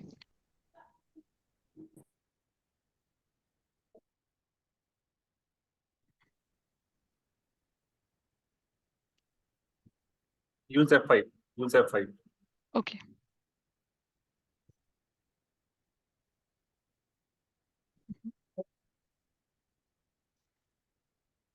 It is not going on. Okay. Just come at the bottom where the zoom in, zoom out is there. Okay. Okay. Is it visible? Yeah. Shall I? Okay. Good afternoon, all. My name is Ravneet, and I'll be presenting the topic performance analysis of iris-assisted wireless communication in the presence of single and multiple eavesdroppers. So this is the outline of my PPT presentation. First of all, introduction, then the system model and its error performance analysis, the secrecy performance analysis, results, conclusion, and references. So introduction is basically what is physical layer security. It exploits the inherent randomness, randomness of noise and communication channels by proper signaling. It is different from the cryptography because as we can see from the figure, in cryptography, we basically use the encryption techniques. We use long keys to encrypt our message at the upper layer and then we send it. But here at the physical layer itself, we do the security, we exploit its noise itself, the inherent noise part, and then by proper signaling we send the signal in the upper layers, and such that it is prevented from the it gets prevented from the eavesdropper. So it is suitable, long keys are not needed in that case. So it is suitable for special wireless technologies such as Internet of Things, visible light communication, cognitive radio system, device to device communication, as these have strict delay, power, and computational constraints. So now here in physical layer security, in order to enhance the physical layer security, to implement it, we are using intelligent reflecting surface. So what is that? It is basically, we can see from the diagram, it's an architecture which has three layers. So here what we are doing, basically the signal is incident from the base station to the surface of the IRS, and then it is reflected. And now it is reflected at in different angles. So according to the phase shift introduced by the IRS, so according to the position of the desired receiver. So it is the phase shifts are very smartly and intelligently controlled in such a way that the reflected waves are added constructively at the desired receiver, and they are destructive. There should be destructive interference at the eavesdropper, such that eavesdropper is not able to detect the information. So, and what's the very good advantage of IRS, that it basically controls the propagation channel, that is the channel coefficient.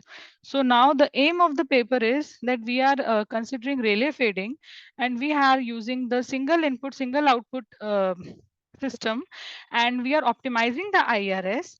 We have proposed an optimized IRS, and such that we get good performance in bit error rate, as well as we enhance the secrecy performance of the system. Then so how we have done, we have optimized the phase shifts of the IRS. We have considered single as well as multiple eavesdroppers, and we have also considered the effect of different values of IRS elements. Number of elements we have varied, and then we have seen the impact of varying the number of IRS elements on the bit error rate as well as the secrecy capacity. So this is the basic. So this is the system model where we have a transmitter, the receiver, and an eavesdropper, and there is a non-line of sight. The line of sight is blocked by an obstacle. So this is the channel coefficient H, and when the wave is reflected towards the desired receiver, that has the channel fading coefficient as G, and towards the eavesdropper it has K. So the received signal is given by this formula. So at the desired receiver. Now then we have the additive white Gaussian noise also, and then HI can be denoted as alpha I. Now the basic thing is that we have channel coefficient. So basically it has an amplitude alpha I and a phase shift of theta I, and GI it has this beta I and xi I. So basically what we are doing in the optimized case, we have set the angle of the phase shift in such a way that it should be in order to maximize the received SNR, we have made it equal to the theta I plus xi I, the sum of these two angles, such that जो भी fading की वजह से whatever phase shift is introduced, that is nullified by the IRS phase shift. So basically this is the optimized form. Then the maximized instantaneous received SNR is given by this formula. And now since basically we have a number of elements, and this alpha I beta I is basically converges to a Gaussian distribution. So the moment, so basically we have the moment generating function given as this. Then and after some mathematical simplifications, and by other basically by using mathematical formulations, we have derived this formula of error probability as this for BPSK, that is binary phase shift keying. Then the second is this was optimized transmission. Now we have blind transmission. In blind transmission case, IRS does not have idea about the channel phases. So it does not know about theta I and xi I. So it cannot modify its phase in such a way that these can be nullified. So this is also known as blind transmission, or we can also say it as random IRS based system. So in that case, now the angles are not nullified. The phase shifts are not designed in such a way. In that case, after applying the central limit theorem for very high value of n, we get this as this is the moment generating function, and after mathematical simplifications, we have this bit error probability for this case. So so now we have we'll be discussing the secrecy performance analysis. Then we'll get the results, that how much improvement we have achieved. So secrecy performance we can see that that was the previous case in which there was a single eavesdropper. Now we have multiple eavesdroppers. So in that case, the channel capacity for a single eavesdropper case is given as CS, which is this log to the base to 1 plus gamma R minus this. And when we have multiple eavesdroppers, then in that case, we take this formula. This is the legitimate channel capacity, and this is the eavesdropper channel capacity. So so this is the secrecy capacity. So these are some of the parameters which I have used in this paper. The number of IRS elements, the noise power is normalized to 0 dBm, and fading distribution is Rayleigh. Then these are the results and discussion. So considering the bit error rate, so in bit error rate, as we can see from the result, that there is quite a good improvement when we have used our proposed technique, as can be seen from the red curve. It is no, sorry, as can be seen from the this dotted curve and the triangle curve, triangle over it. And red curve is basically showing us the random IRS, or we can say blind transmission. In that case, we have not optimized the phase shifts. And when we consider different number of IRS elements, in that case, bit error rate versus SNR, in that case, as we increase the number of elements, the bit error rate is getting improved. Then we have the secrecy capacity versus the SNR. In that case, we can see that the proposed system, that is the red curve, is showing much improvement as compared to the case when we have not optimized the phase shifts, which is shown by the blue curve, and it is given as random IRS scheme. And again, we have varied the number of IRS elements, and in that case, as we increase the number of elements, the secrecy capacity also improves. And finally, that was the case for different number of eavesdroppers. Now we have number of eavesdroppers. In that case, as we are increasing the number of eavesdroppers, the secrecy capacity is degraded. The performance improvement is degraded. It is degraded, so which can be improved by using multiple antenna systems and advanced beamforming techniques at the transmitter. So these are the results which we have achieved from this technique for the bit error rate and for the secrecy capacity. So then in the context of bit error rate performance, we have achieved perfect match between the simulated and the analytical results, and significant improvement in bit error rate performance was observed on increasing the number of elements and then IRS elements. And considering single as well as multiple eavesdroppers, also we have given the secrecy rate performance, secrecy capacity performance, and we can see that the secrecy performance gets degraded in the presence of multiple eavesdroppers, as is as should be, and secrecy capacity is enhanced when we increase the number of IRS elements. These are some of the references. Thank you. Can you go with the slide for your references? Yeah, hold on. Yeah, go back. Okay. Okay, I have just two queries that you have used a receiver. So what range you have kept for your receiver, and how you have reduced the noise cancellation for your receiver point?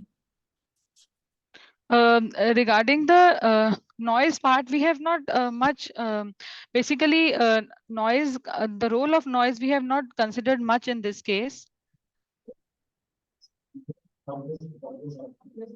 Because noise cancellation has to Matlab be done the basically 0 dBm we have considered as a noise normalized to 0 dBm.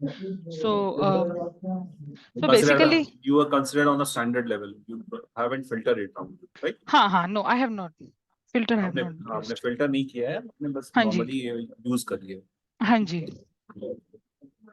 Okay, and We what have range actually of what range of the receiver range you have kept? What was the range?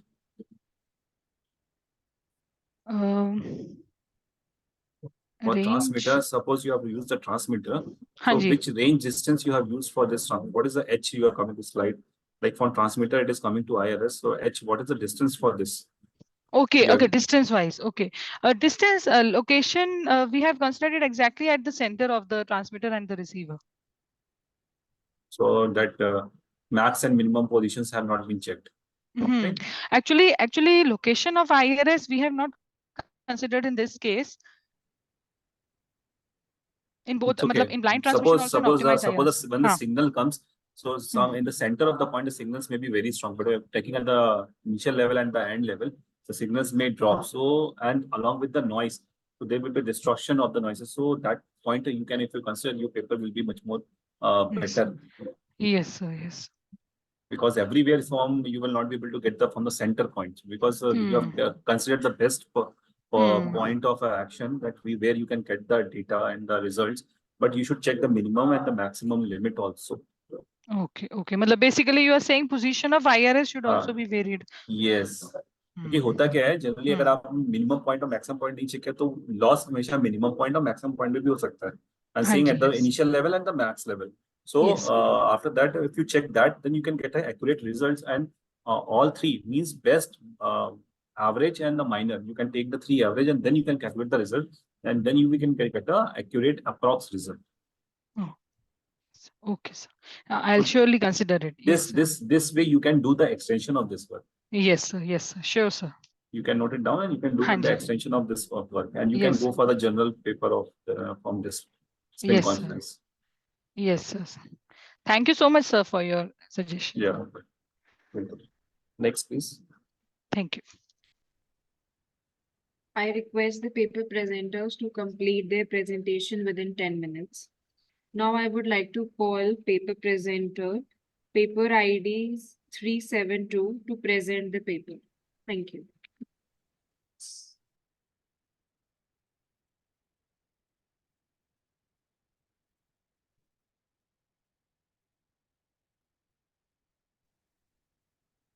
Hello.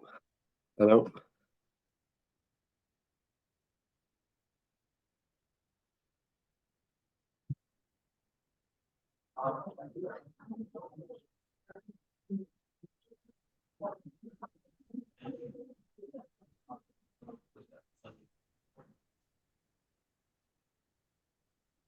Please show your ID card.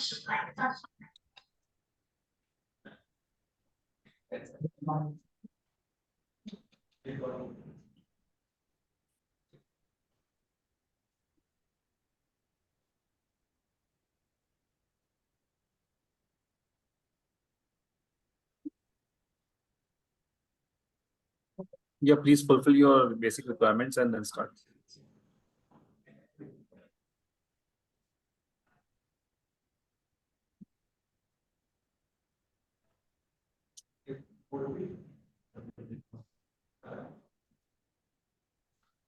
Welcome everyone. I am Musab Shbiyan. I am dealing to present my work, which I will detail during the conference. My work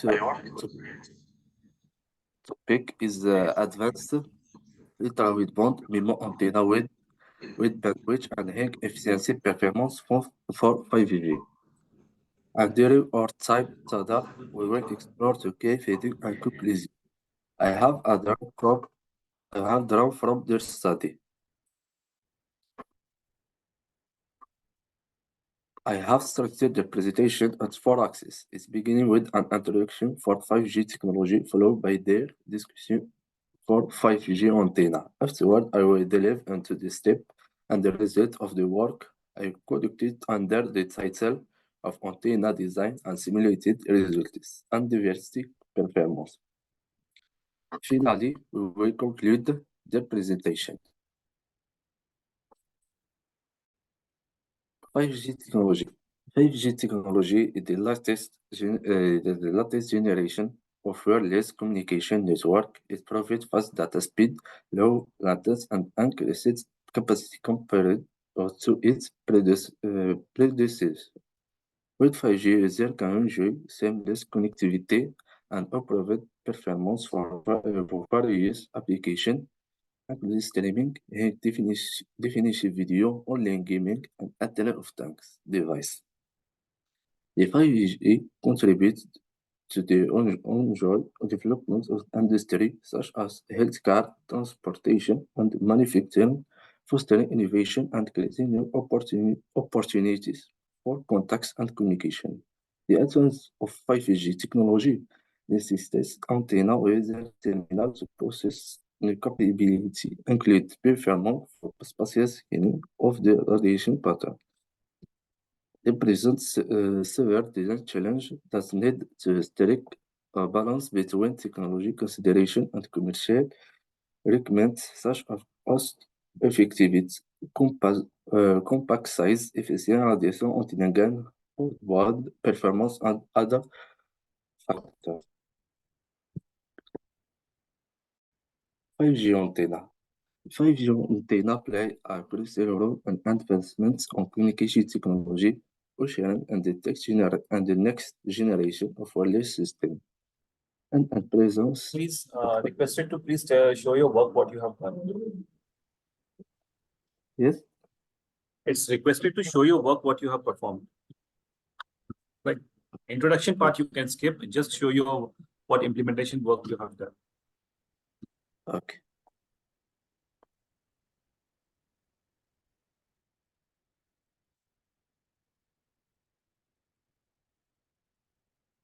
5G antenna utilizes advanced technology including antenna array to enhance network performance, increase channel transmission capacity, and ensure improved connectivity efficiency for users. 5G antenna can support a large number of simultaneous connections to numerous devices, enabling the development of innovation applications and service and demand such as smart transportation, connected healthcare, and smart city. Antenna design and simulation results. Schema antenna design.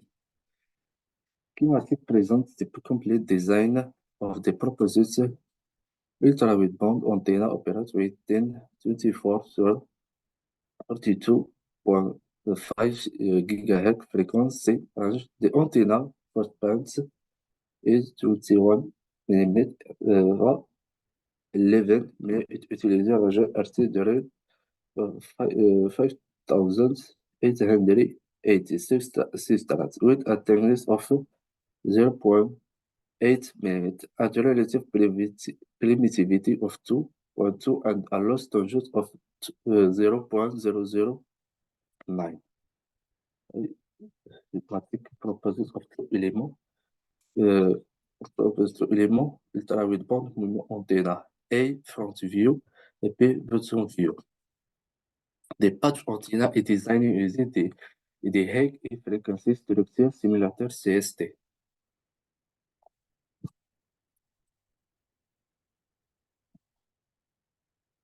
Antenna design.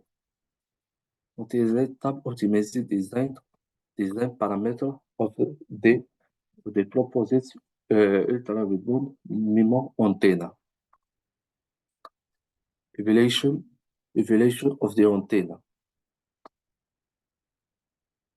For the design of proposed antenna, utiliser un ultra commercial substance specifically Roger RT. The substance has a thickness at 0.8 mm a relative dielectric constant of 2.2 and the loss tangents of 0.009. Its low dielectric constant make it ideal for high frequency and wide band application, limited dispersion and loss to NS radiation.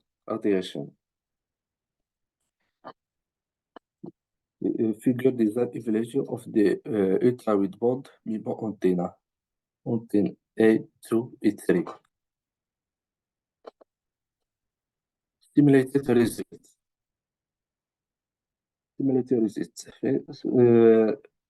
Figure simulated response of the design step are A reflection coefficient S11, B transmission coefficient S12.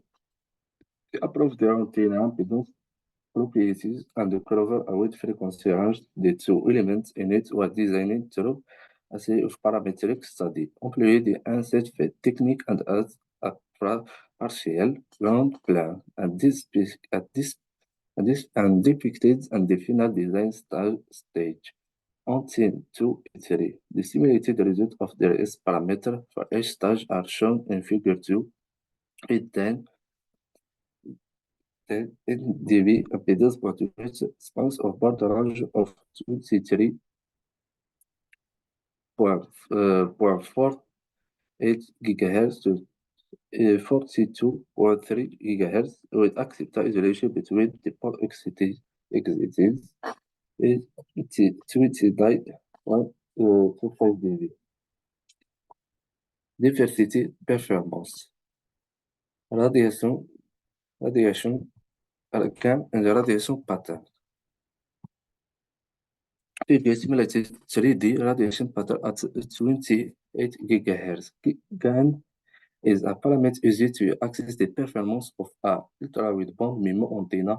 The simulated GAN of the proposed ultra-wideband MIMO antenna is approximately 5.56 dB at 28 GHz.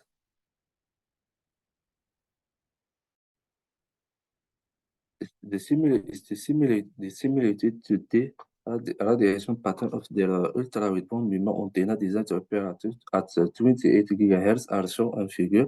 The result indicates that the antenna exhibits efficient radiation characteristics with a bidirectional pattern on the A plane, albeit with sling asymmetry, and almost omnidirectional pattern is the H plane. This characteristic demonstrates the antenna able to operate optimal endpoint configuration.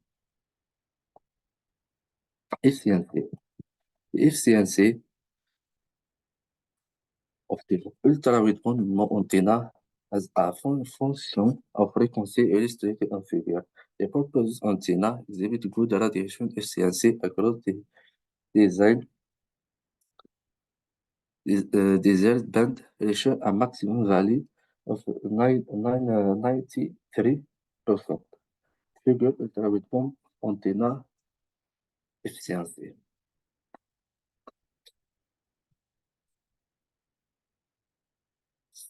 Surface current distribution. The surface current distribution of the ultra-wideband MIMO antenna at two different frequencies, namely 28 GHz and 38 GHz. The history and the figure. The visualization and performance for port 1 enable well the other port and terminals with a 5T.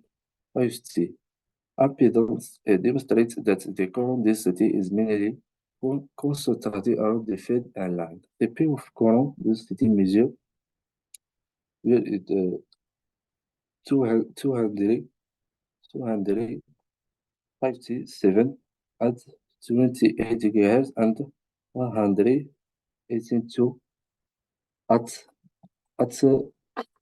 28 GHz for the respective band. Envelope correlation coefficient. The LCC envelope correlation coefficient for the MIMO system derived from the S parameter are displayed in figure. The ES is coefficient obtained from the S parameter and the less than 0.004. Diversity gain DG. The DG diversity gain coefficient for the MIMO system derived from the S parameter are displayed and figure. The diversity gain is provided and access 9.99 dB across the entire operation bandwidth. Tac. Figure illustrates a process of evaluating the total active reflection coefficient TAC for MIMO antenna performance. It can be observed that the value of the total active reflection coefficient TAC of the design MIMO antenna is less than moins 10 dB de measurement de the performance recommended for MIMO system. Performance comparison. Table comparison table of proposed MIMO system. Top compare the proposed antenna design with existing design and the later handling its superior performance for 5G application, its compact size and simple geometry facility easy integration and manufacturing. The antenna offer enhanced bandwidth and efficiency in a high data rates and better coverage. Additionally, its XVD ACC and TG approved. Enhancing signal quality and reducing interface overall has feature make the proposed antenna an optimal choice for efficiency and reliability for 5G wireless communication. Please wind up your presentation. Conclusion. The study development occupied ultra-wideband antenna for 5G application covering 24 GHz to 42.5 GHz can feature include excellent resolution, mutual compliant below 21.2 dB, low SCC below 0.005, high TG at least 9.99 and satisfactory TARC at more 10 dB en passant, with a 93% efficiency rate and peak gain of 5.56 dB. The antenna is highly relevant for 5G network, contributing significantly to the advances of ultra-wideband antenna technology. Thank you for attention. Okay. So just I want to ask you the question, how you are calculating the correlation coefficient of your work? What parameters you have checked?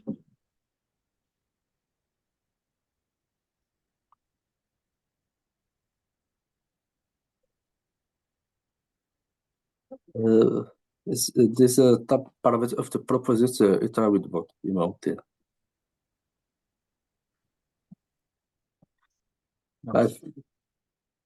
I feed line. Okay, thank you. Thank you. Paper ID 372, can you please show us your ID card?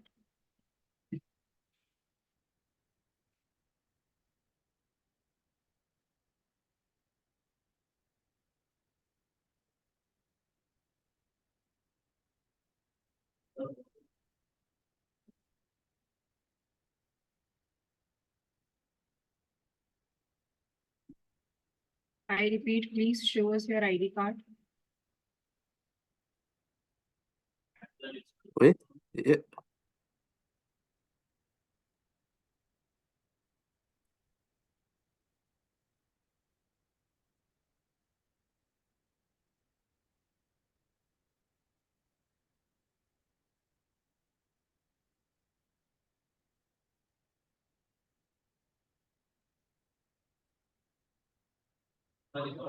I request rest of the presenters to please complete their presentation within 10 minutes. Now I would like to call presenter from the paper ID 319 to present the paper. Thank you.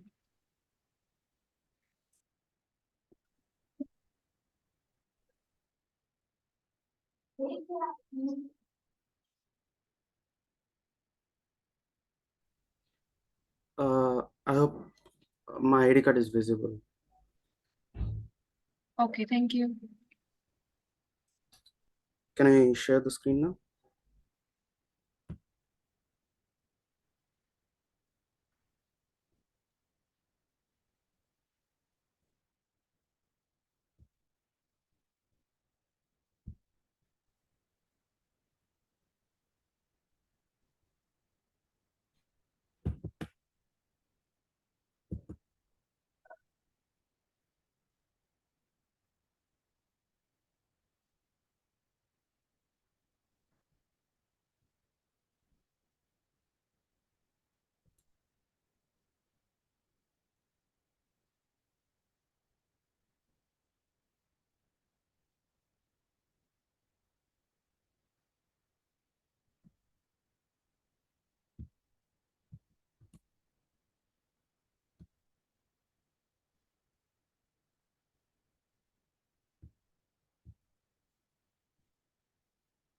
Hello. May I know am I audible or not? Yes. Yeah, please thank you. Good afternoon, everyone. Our paper is on IoT-based real-time fire detection system using LoRa communication. I am Kota Ritvik from Lovely Professional University, Punjab. This is the flow of the presentation, having abstract, introduction, components, block diagram, flow chart, circuit diagram, advantages of LoRa, research gap, and the results, advantages and the future scope. In this paper, we have Just made come, I request Ritvik, come Yeah. and show me your implementation part, what you have done. Yes, Just can you show me once your title? IoT-based real-time forest fire detection system using LoRa, sir. Okay, right. Just show me what work you have done, right? Yes, sir. This is the basic block diagram, sir. There will be having few child nodes in the forest area where it is remote, where there are no network, and there is a parent node where the network is available. The parent node is having a GSM module to elect the people. This is a simple overview of the project, sir. And in this, we have created a node circuit which will having the sensors and the LoRa module, and it will be placed in the forest area. As the big of the size of the forest area, the number of nodes will be increased. The advantage of LoRa is that it is a long range communication system, and it is good for scalability, and it is very cost effective. The present a forest detection system uses Zigbee or some other communication modules. Zigbee costs way higher than this. So we wanted to explore the research gap with LoRa in this aspect, sir. These are few things about LoRa. RSSI, that means receiver signal strength indication, as well as the signal strength, signal to noise ratio for LoRa signal between these wall glass stones and the wood metal and through humans, how the signal will be transmitted. This is the research gap. And during when it comes to result part, we have tested this uh, with a distance of around 400 meters. This works totally fine. And the parent through GSM will get the coordinates of the child node where the fire alerts comes. And these are few things which were made on Blink IoT interface. It shows temperature, humidity, gas sensor indication, and as well as the frame sensor. These are few things on temperature and humidity. It's a simple plot which made by the results. These are few advantages of this project, and this is the future scope for the commercialization and the deployment. These are the few references, sir.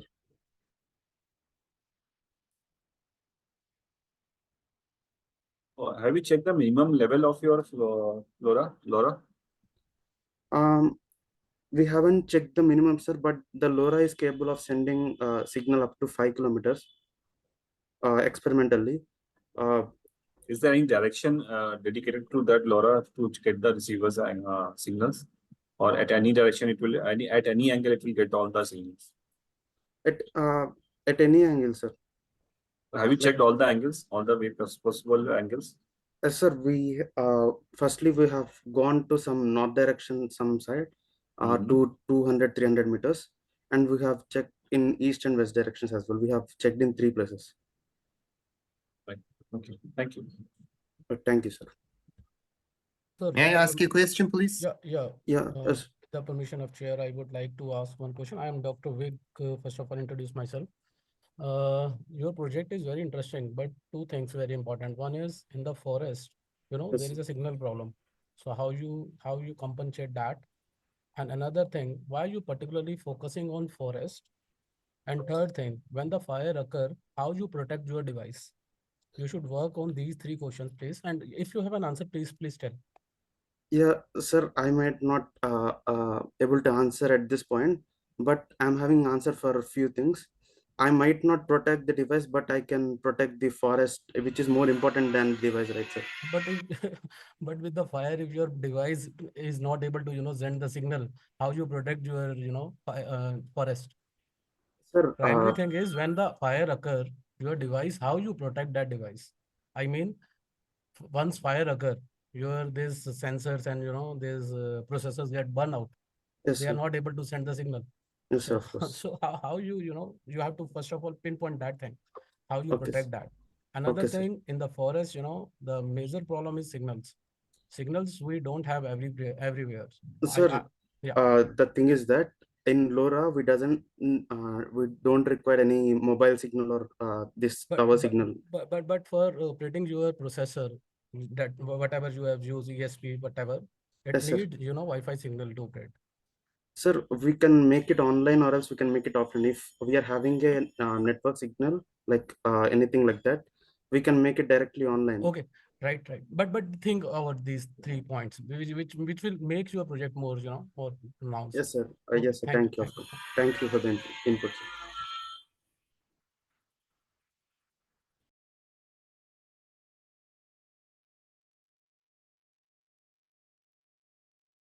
May I ask a question, please?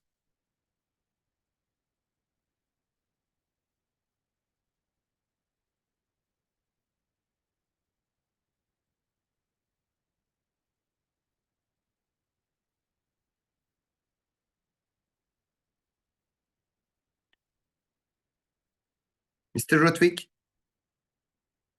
Yes, sir. Could you please show me the slide where the advantages of the LoRa appears? Yes, sir. Of course, of course. One second.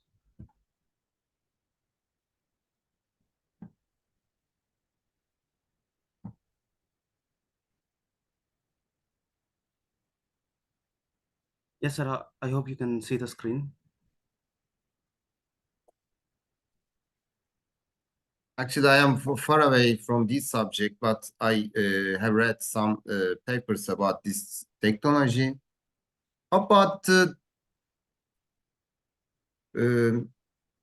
limited data rates or limited scalability or security concern? Is there an advantage or disadvantage about these? LoRa is good for it is very flexible, sir. The module is very cheap and it is very flexible. And regarding the security, it works with few modulation techniques such as FSK, GFSK, and OOP, and MSK and GMSK, as well as LoRa TM. Uh, those are very secure communication things, and it is a low power consumption device, so it comes for a long lifetime, sir.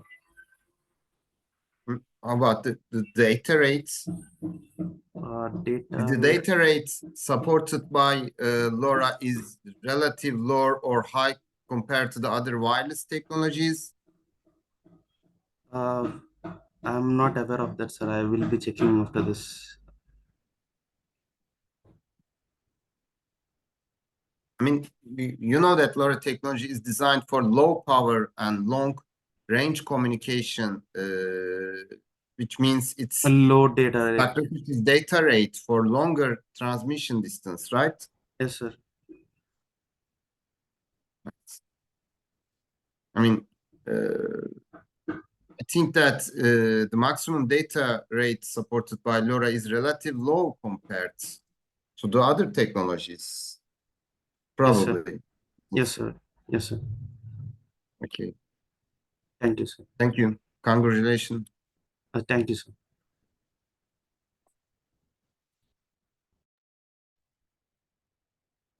Now I would like to call presenter from the paper ID 374 to present the paper. Thank you.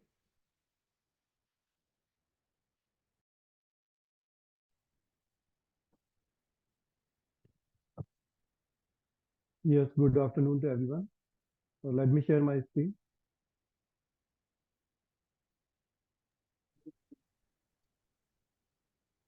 Can you please show me your ID card? Yeah. Yes, sure.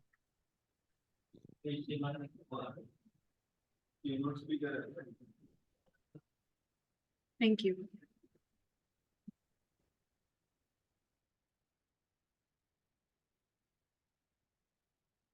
So today my topic is enhancing IoT ecosystem through effective master data management. In that, first I will show you that what we have covered in that presentation slides. We have covered abstract, introduction, review, methodology, results, and the comparison of the results, followed by conclusion and the future work. So abstract, and in the abstract part, we can see that the whole what we have done as a project in that what is master data management in IoT, and how we are enhancing the things related to IoT with the help of master data management. So we will see that we have enhanced the accuracy like 20% of data accuracy after after enhancing the IoT ecosystem with the master data management. And we also increases the operational cost is also decreases by 15%. Okay, so we will see all these things one by one. So now, when we talk about the introduction, what is master data management and what is IoT ecosystem? So we know about the IoT devices and IoT products. IoT devices are enabled with the sensors, and the sensors are collecting the data. And data, so there is a very huge task to manage that type of data. So that master data management helps to manage the IoT ecosystem data. Okay, so how the master data management works? So master data management is totally about the business. So in that business, there are so many things from where we are collecting the data. There is data governance. There are some rules for collecting the data governance, business owner, data scientists, business analysts, IT experts, stakeholders, compliance, consumers, customers. There are so many things that they all are generating the data, and data is managed by the master data management into the business. Okay, we can see that how the data can be collected with the IoT devices. Data can be collected with the devices and the sensors, and data can be pre-processed. Data can be go into the pre-processing phase where data can be cleaned, and it can be used for the flexible database modeling and effective indexing.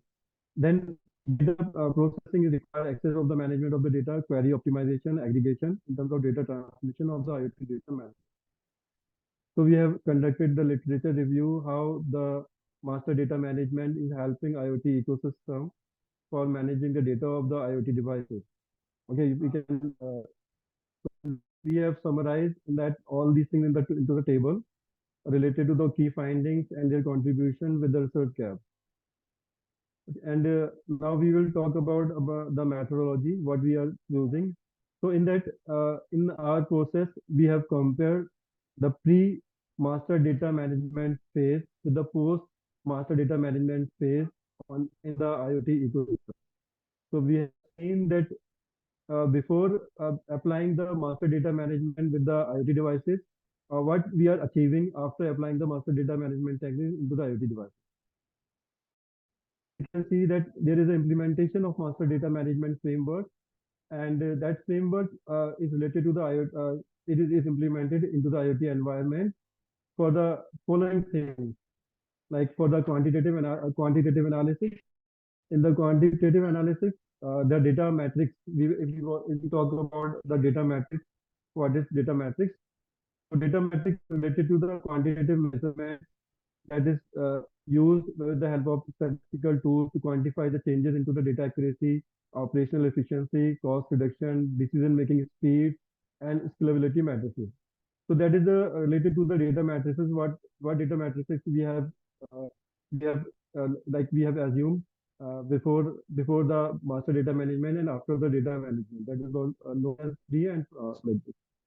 Okay, so in that next thing is into the quantitative analysis statistical test. So for that we have conducted statistical test using t-test and ANOVA analysis of the statistical mathematics for the data management for achieving that thing. Now case studies and validation. So various case studies has been analyzed for the analysis of the data with the help of master data management into the IoT ecosystem.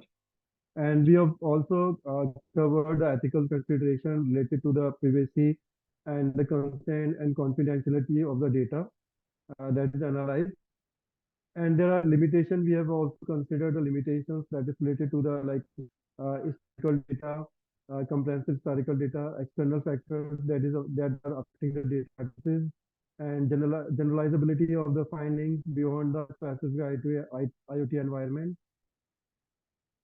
And after implementing all these things with the help of master data management into the IoT ecosystem, we have analyzed some results, and results are related to the data accuracy improvement. So in that we can see, after implementing master data management practices within the IoT ecosystem, there is a measurable increase into the data accuracy by 20%, that quantified by a reduction into the data entry errors or inconsistencies compared to the pre-MDM period.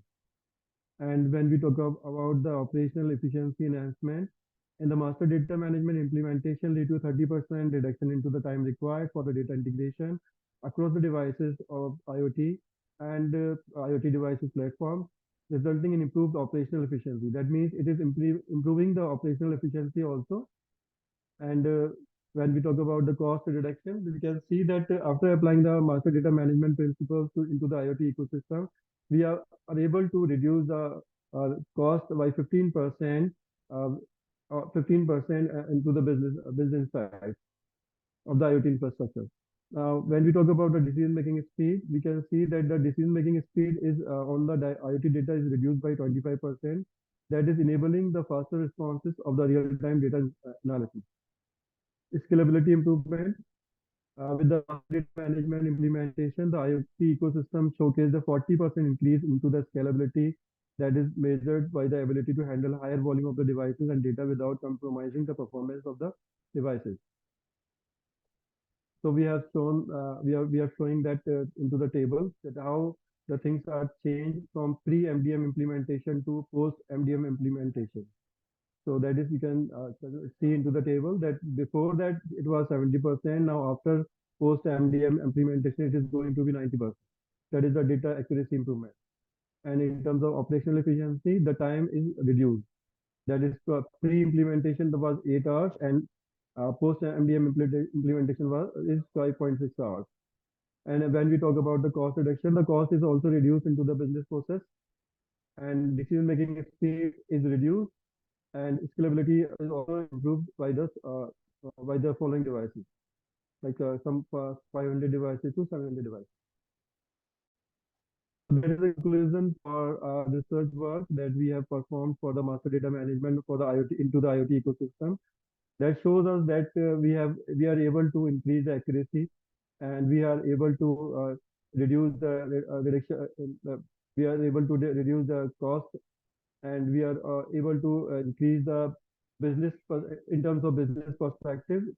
We are able to decrease the cost of that implementation. So that is future scope. So that is that things can be related to AI-driven things. That is also related to security protocols that into the future, and we will be able to manage these things into the future. That it is based totally as a AI-based technology, and these are the references. Well, can you come to the slide number 12? Yes, sir. Yeah.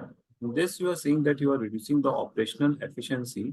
So it's good. The work is good. I want to know that which are the parameters you're considering for reducing this operational efficiency from these hours to 5.6 hours? Yeah, actually, I am Dr. Vig, and one of the hi, sir. co-author. Yeah. Thank you. And I am one of the co-author in this research work. Actually, we have a master data management guy, Ronak Pansara from Tesla, USA. He is not able to, present this because due to the time lag between India and USA.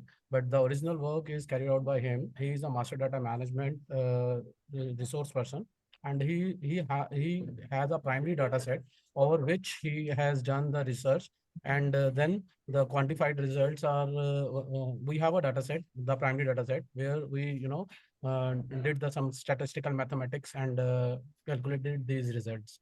So this is all about we don't use the secondary data which is available online. It is all the data which is used, and the number of entities are less in that, nearly about 1,500 to 2,000. But No, that's for the concern that because when we talk about the operational efficiency, those parameters are important because from 8 hour to 5.6, your result is good, but what is the background story that is important? Yeah. That I understood from your question as well. Thank you. Thank you. Okay. Thank you. Thank you. Yeah, thank you so much, sir.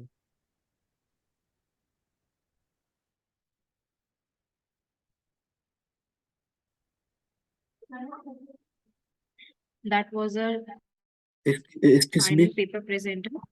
Excuse me. Yes. My number ID is 372. That's I lost focus on the presentation is my car ID. Okay, thank you.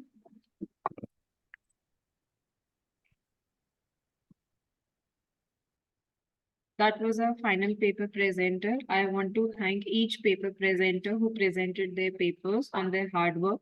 It was really fruitful experience. Please fill out the feedback for securing as the data will be used for the generation of your certificate.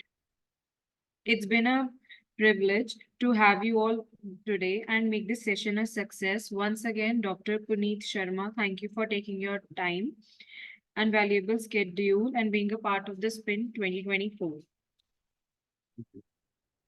Thank We you for your hope that valuable. it was an enriching and informative experience. And once again, on behalf of the fraternity of Amity University, Uttar Pradesh, I thank all the guests for their significant presence. We would also like to thank the students for their cooperation. And with this, we will conclude this session. The conference will resume with the next session at 4:30. I want to thank to Professor Dr. Ashwani Dubey, sir. Thank you, sir. And HOD or Dr. A.K. Rai, sir, and Shubha Dikshit.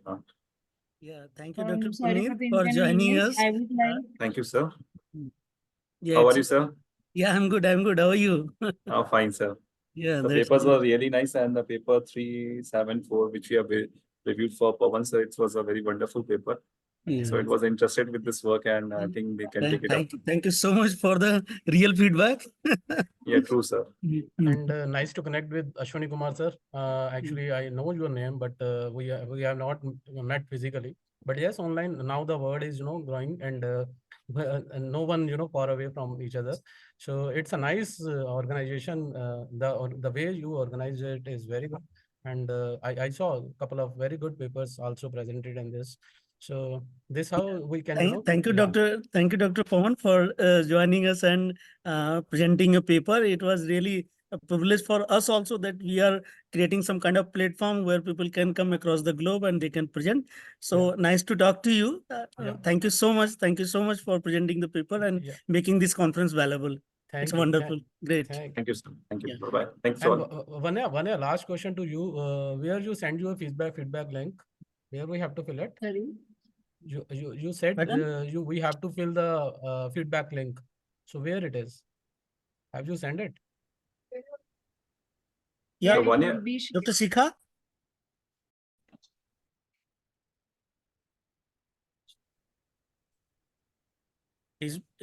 Yeah. Congratulations, Dr. Puneet. Thank you so much, sir. Thank you so much for your valuable words. Yeah. Hope we'll be in touch with all the other works coming. Thank you, sir. Yeah, that's great that we are seeing you after a long time. Not too long, but yes, of course. Yeah, on the online platform. Yeah. Thank you. Thank you, sir. Okay, great. So I do have the permission to leave. Yeah, Sikha is coordinating, so she will give permission. Thank you, sir. Yeah. So Shikha ma'am, do you have the permission?